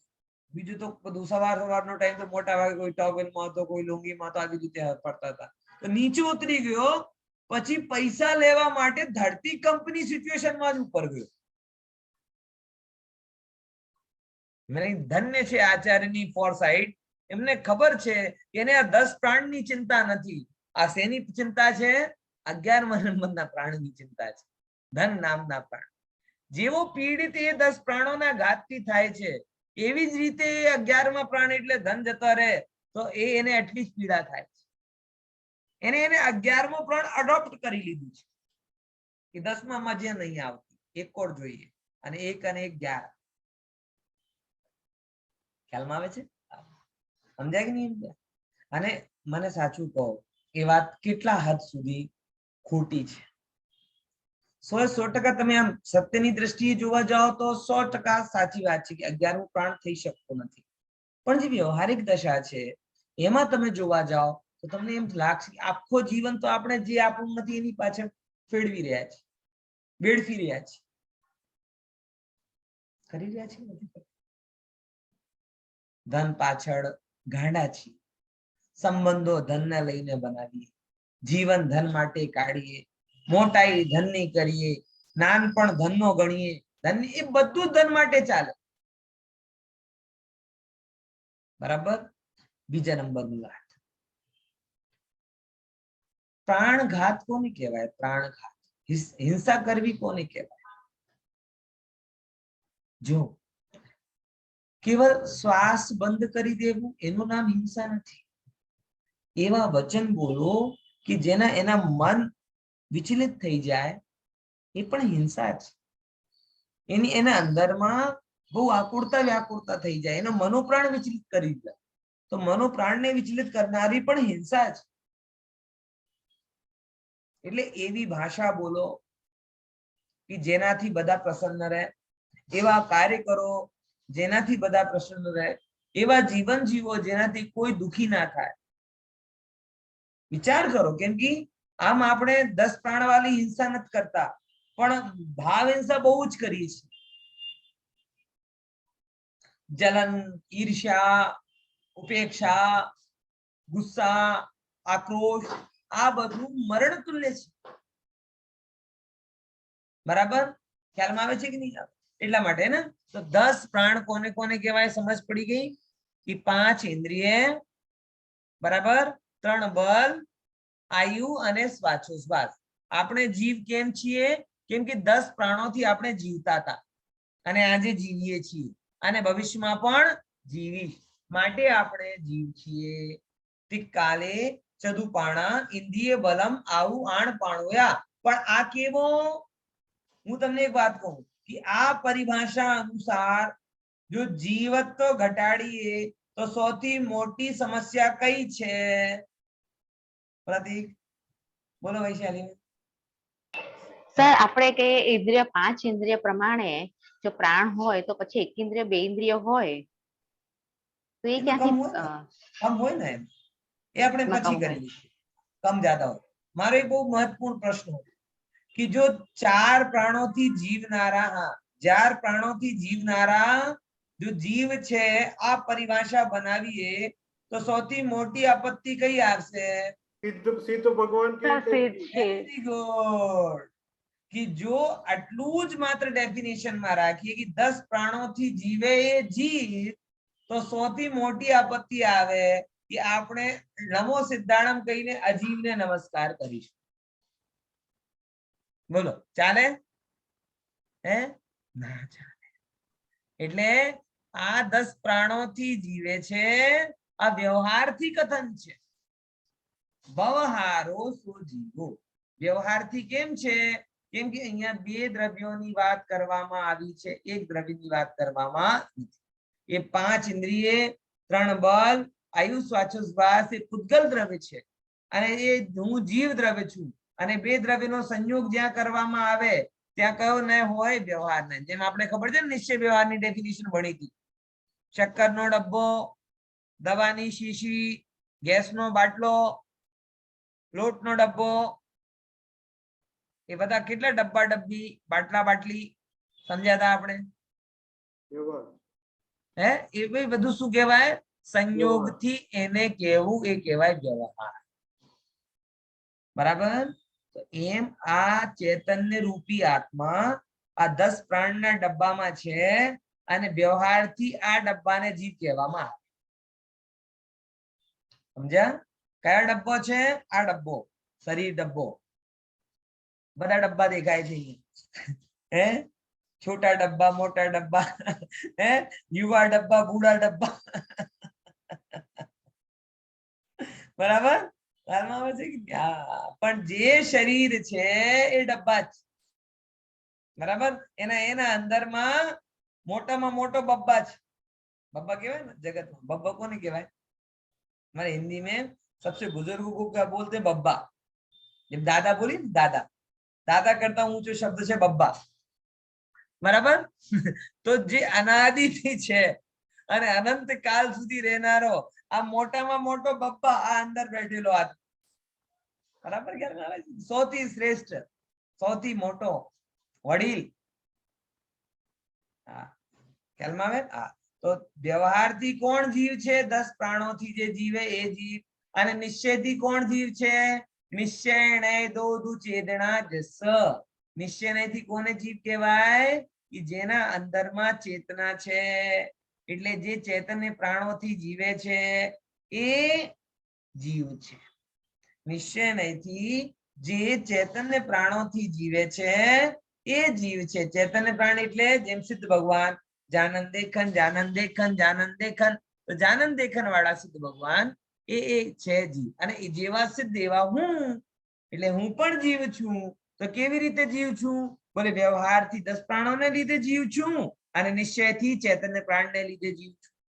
ધ્યાન રાખજો, ચૈતન્ય પ્રાણ વાળી અંદરમાં વસ્તુ હોય તો 10 પ્રાણ એપ્લાઈડ થાય. જેમ આજે સાયન્સ છે ને કે તમે જીવતા હોય તો તમને આ શું કહેવાય, આઈસીયુ, વેન્ટિલેટર આ બધું કામ કરે, પણ મરી ગયા હોય તો કામ ન. What it? બધું ક્યારે કામ કરે? જ્યારે તમારા અંદરમાં ચેતન્ય શક્તિ હોય ત્યારે સપોર્ટિંગ સિસ્ટમ કામ લાગે. આજે વિજ્ઞાન એટલી મોટી તરક્કી કરી લીધી છે પણ એ હજી સપોર્ટિંગ ની રોલમાં જ આવ્યો છે, મેઇન રોલમાં નથી આવી શક્યો. કેમ? ઇન્ડિયાનો હોસ્પિટલ હોય કે ગમે ત્યાંનો હોય, બરાબર, ઓક્સિજન હોય ચાહે વેન્ટિલેટર હોય, બધી જગ્યા શું કરી શકે છે? સપોર્ટિંગ રોલ કરે છે. જીવત તો જીવનો ગુણ છે, આ મશીનરીનો નથી. આવી કે નહીં એ વાત? ખ્યાલ ક્લિયર થઈ ગયો ગાથાનો અર્થ? હવે એક પ્રશ્ન આવે, હોમવર્ક રૂપે ગણી લો તમે કે કયા ઇન્દ્રિય વાળામાં 10 પ્રાણોમાંથી કયા કયા પ્રાણ હોય છે? બરાબર. ફોર એક્ઝામ્પલ, એક ઇન્દ્રિય છે, એક ઇન્દ્રિય વાળામાં કયા કયા પ્રાણ હશે? ઇન્દ્રિયોમાં હા 4. 4 માં કયા કયા ઇન્દ્રિય? કઈ? સ્પર્શન, સ્પર્શેન્દ્રિય. હા. પછી મન વચન કાયા માંથી શું રહેશે એની પાસે? મન. મન રહેશે. કાયા કાયા કાયા. કાયા કાયા કાયા, બરાબર. એટલે 2 થઈ ગયા. પછી સ્વાદ આયુ તો કોમન છે, કોમન છે ને, એ તો બધામાં રહેશે. 2 ઇન્દ્રિય વાળામાં જો સ્પર્શન અને રસના 2, ઠીક છે. પછી બલમાંથી 2 વચન, કયા? કાય અને વચન. વેરી ગુડ, બહુ સરસ, બહુ સરસ. એટલે અને પછી 2 તો કોમન છે જ, તો 2 ઇન્દ્રિય, 2 બલ અને આયુ સાચો સ્વર. આમ કરીને 2 ઇન્દ્રિયના કેટલા થઈ ગયા? 6. 3 4 માં શું વધ્યો? એક ઇન્દ્રિય વધી, એટલે 3 ઇન્દ્રિયમાં શું થયા? 7. 4 ઇન્દ્રિયમાં શું થયા? 8. પંચેન્દ્રિયના 2 ભેદ કરો, અસેની અને શેની, સંગની અને અસંગની. બરાબર. તો અસંગનીમાં શું વધ્યો? 1 ઇન્દ્રિય, એટલે અસંગની ને કેટલા થયા પ્રાણ? ટોટલ 9. અને પછી શેનીમાં શું વધી ગયો? મન. તો શેની પંચેન્દ્રિયમાં કેટલા પ્રાણ થયા? 10. બરાબર. આપણામાં કેટલા છે? 11.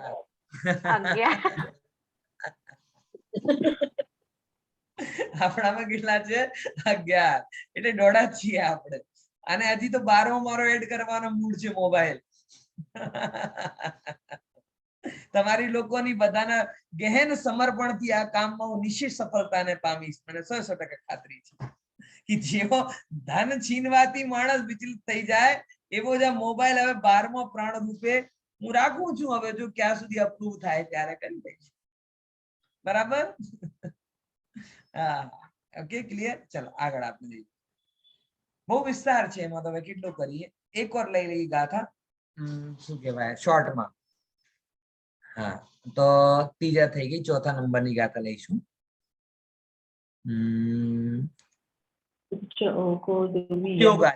ઉપયોગો. આ બહુ પ્રિન્ટિંગ મિસ્ટેક. ઉચ્ચયોગો લખ્યું. શું છે? કોઈ જોતો નથી ગાથા, એમને મજબૂત કરી. उपयोगो द्विअप्पो उपयोगो द्विअप्पो उपयोगो दंसनाणं च दंसनं च दुधा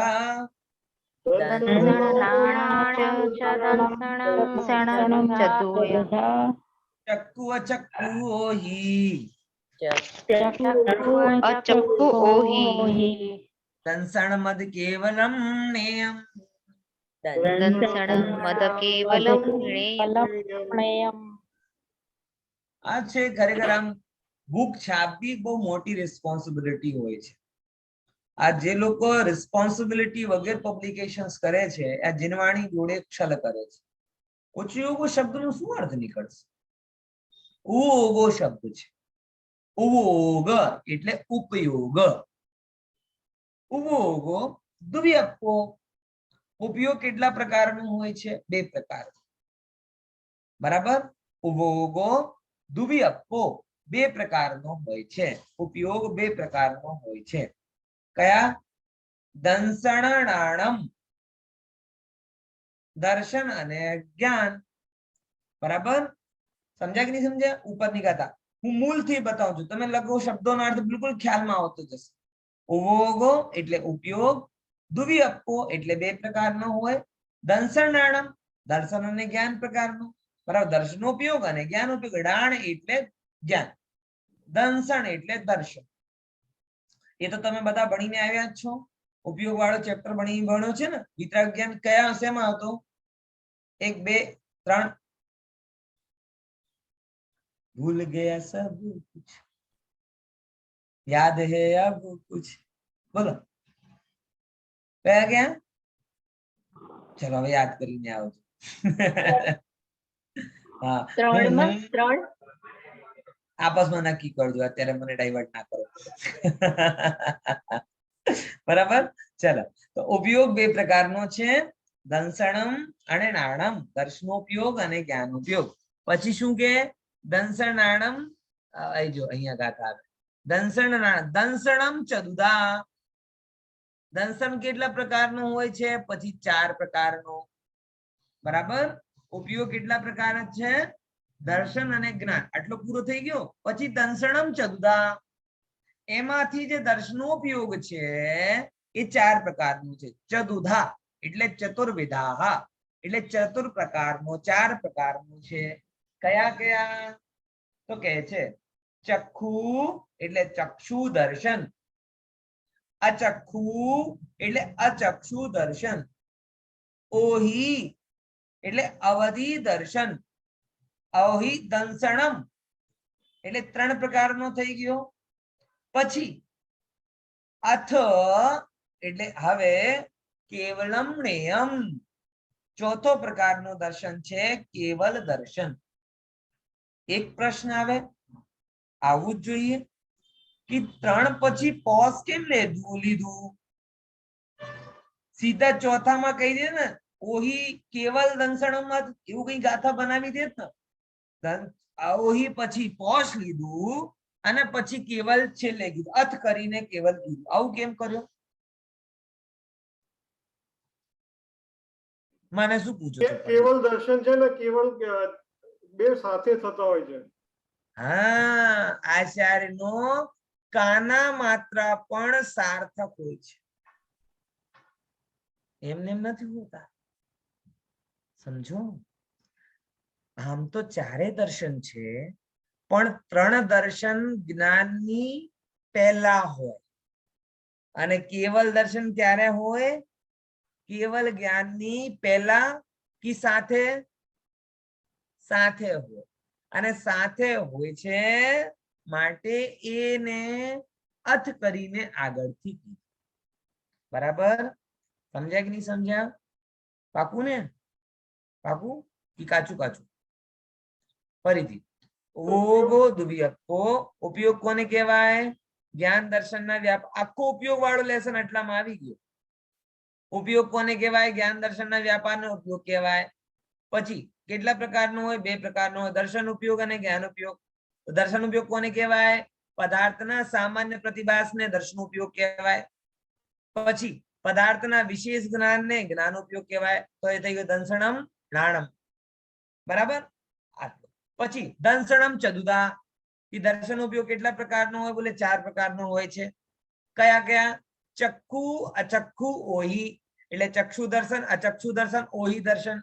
તો ચક્ષુ દર્શન કોને કહેવાય?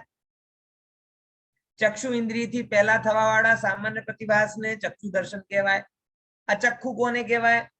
4 ઇન્દ્રિય સિવાય બાકીની ચક્ષુ ઇન્દ્રિય સિવાય બાકીની 4 ઇન્દ્રિયો અને મનથી થવા વાળા સામાન્ય પ્રતિભાસને અચક્ષુ દર્શન કહેવાય.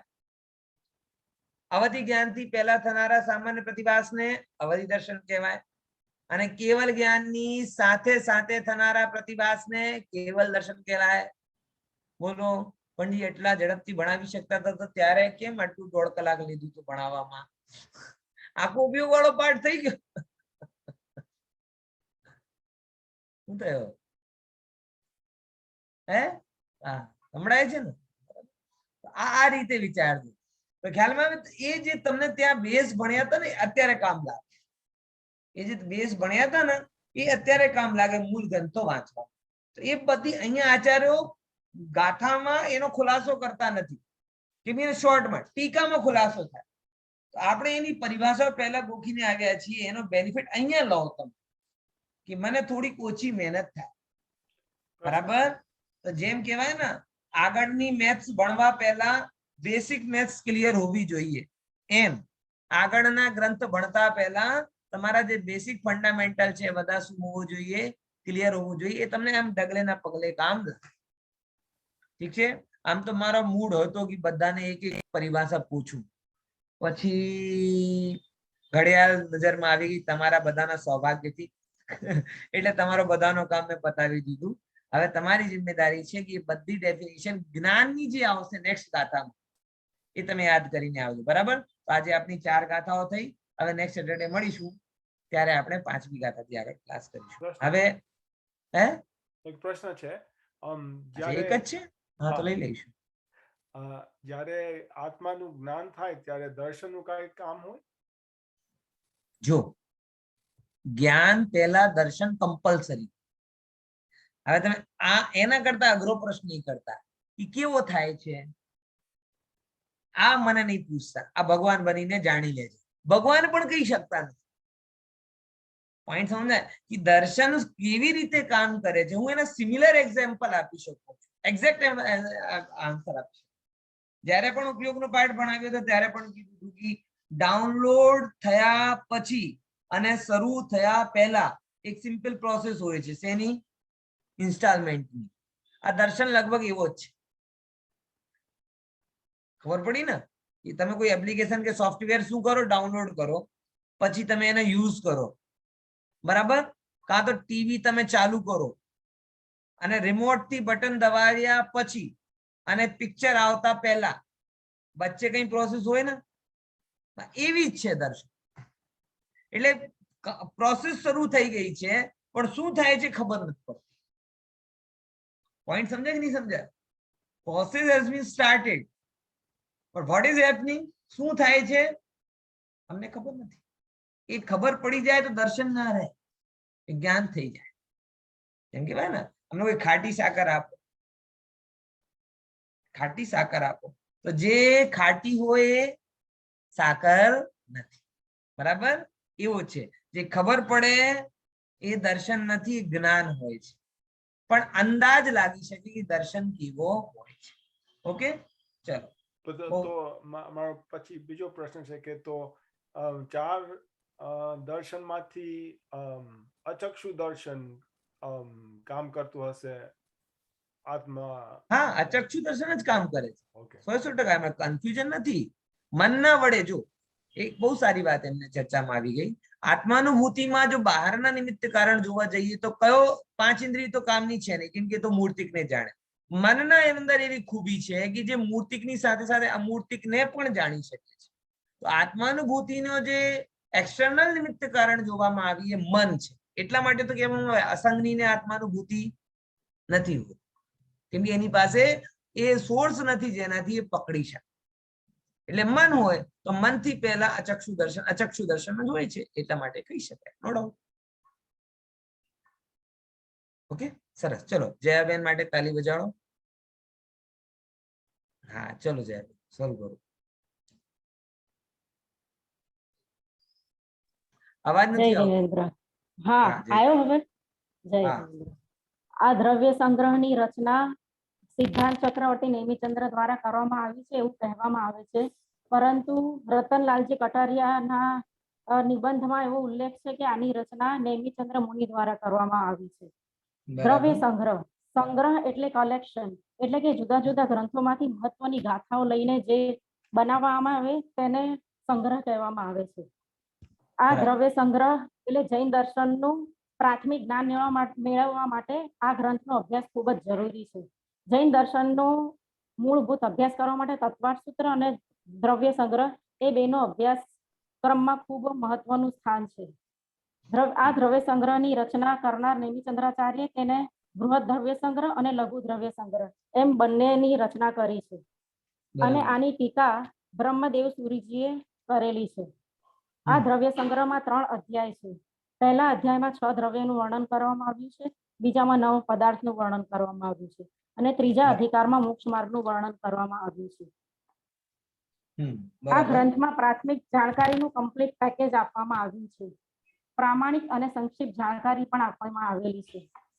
પહેલા 6 દ્રવ્ય અધિકાર, તેમાં વસ્તુ કેવી હોય છે તેનું સ્વરૂપ, જાણકારી વગેરે પ્રમાણની દ્રષ્ટિથી તેનું વર્ણન કરવામાં આવ્યું છે. જ્યારે બીજા અધિકાર 9 પદાર્થ, તે પ્રમાણથી પ્રયોજન તરફ કઈ રીતે જવું તેનું વર્ણન કરવામાં આવ્યું છે. જેમ કે હું જીવ છું, મારા સિવાય બધા અજીવ છે, એવા પદાર્થમાંથી પ્રયોજનમાં જવા માટે આ અધ્યાય લખવામાં આવ્યો છે. અને તેના પછી મોક્ષમાં જવા માટે રત્નત્રયનું શ્રદ્ધાન, કે જે જીવની અનિવાર્યતા છે, તેના માટે ત્રીજો અધ્યાય લખવામાં આવ્યો છે. એટલે કે જ્ઞાન, શ્રદ્ધાન અને ચારિત્ર આ ત્રણેયનું સુમેળ કરીને આ દ્રવ્ય સંગ્રહની રચના કરવામાં આવી છે. પહેલા અધિકારથી પદાર્થ કેવો છે તેનો નિર્ણય કરવામાં આવે છે, જ્યારે બીજા પદાર્થમાંથી મારું પ્રયોજન શું છે તેના માટે તે 7 તત્વ સમજવા જરૂરી છે, તેના માટે બીજો અધિકાર છે. અને તેનું શ્રદ્ધાન કરીને મોક્ષ માર્ગમાં કઈ રીતે આગળ વધવું તેના માટે ત્રીજો અધિકાર લખવામાં આવ્યો છે. એટલે કે સમ્યક નામ સમ્યક જ્ઞાન અધિકાર, સમ્યક દર્શન અધિકાર અને સમ્યક ચારિત્ર અધિકાર એમ લખવામાં આવ્યું છે.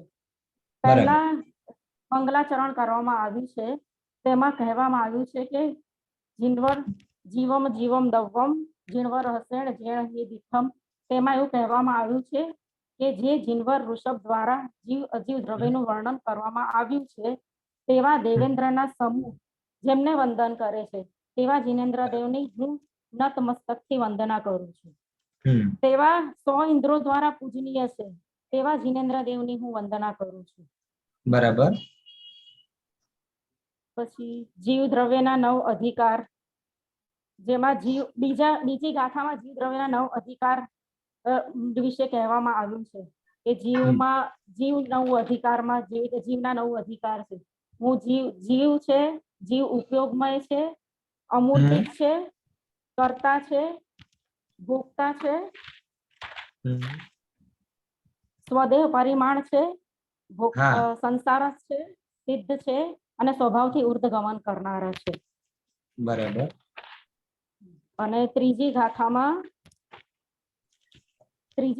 કહેવામાં આવ્યું છે કે ત્રણેય કાળમાં આ જીવ 4 પ્રાણથી જે જીવે છે એ વ્યવહારથી કહેવામાં આવ્યું છે, અને નિશ્ચયથી જીવ ચૈતન્ય પ્રાણ વાળો જ છે. એટલે કે સિદ્ધ ભગવાન પણ જીવ છે અને એક ઇન્દ્રિય જીવ પણ જીવ છે, અને મારા જેવો સંગી પંચેન્દ્રિય જીવ 10 પ્રાણ વાળો જીવ છે. આપણા જેવા જીવોને 10 પ્રાણ હોય છે, જેમાં પહેલા 5 ઇન્દ્રિય, 3 બળ, જેમાં મન વચન કાય હોય છે, 1 આયુ અને 1 શ્વાસોશ્વાસ, એમ 10 પ્રાણ છે. ચોથી ગાથામાં કહેવામાં આવ્યું છે કે જીવ ઉપયોગમય છે. એટલે જીવના ઉપયોગના 2 પ્રકાર છે, દર્શનોપયોગ અને જ્ઞાનોપયોગ. અને દર્શનોપયોગ 4 પ્રકારના છે: ચક્ષુ દર્શન, અચક્ષુ દર્શન, અવધિ દર્શન અને કેવળ દર્શન. જ્ઞાન દર્શનનો વેપાર તે જ ઉપયોગ છે, અને પદાર્થનો જે સામાન્ય પ્રતિભાસ થાય તે દર્શનો ઉપયોગ છે, અને પદાર્થનો જે વિશેષ પ્રતિભાસ થાય તે જ્ઞાનોપયોગ છે. બહુ સારું, બહુ સારું, બહુ સરસ. લગભગ બધા પોઈન્ટ એમને કવર કરી લીધા છે. એક જે ભણાવ્યું એમાંથી લગભગ બધી વાતો કમ્પ્લીટ થઈ ગઈ છે. એકાદ બે પ્રશ્ન જે તો મેં તમને કીધું હજી જોઈને બોલતા હતા, જોયા વગર બોલવાનો અધિકારનું નામ. જીવ હા, એ છે, વિશે છે. જીવ હા. ઉપયોગમય છે, અમૂર્તિક છે, હમ. કર્તા છે, ભોક્તા છે, હા. સંસારસ્થ છે, હા. સિદ્ધ છે, ઉર્ધ્વગમન કરનાર છે અને અમૂર્તિક છે. બહુ સારું, બહુ સરસ. નો અધિકારનું નામ કમ્પ્લીટ થઈ ગયું.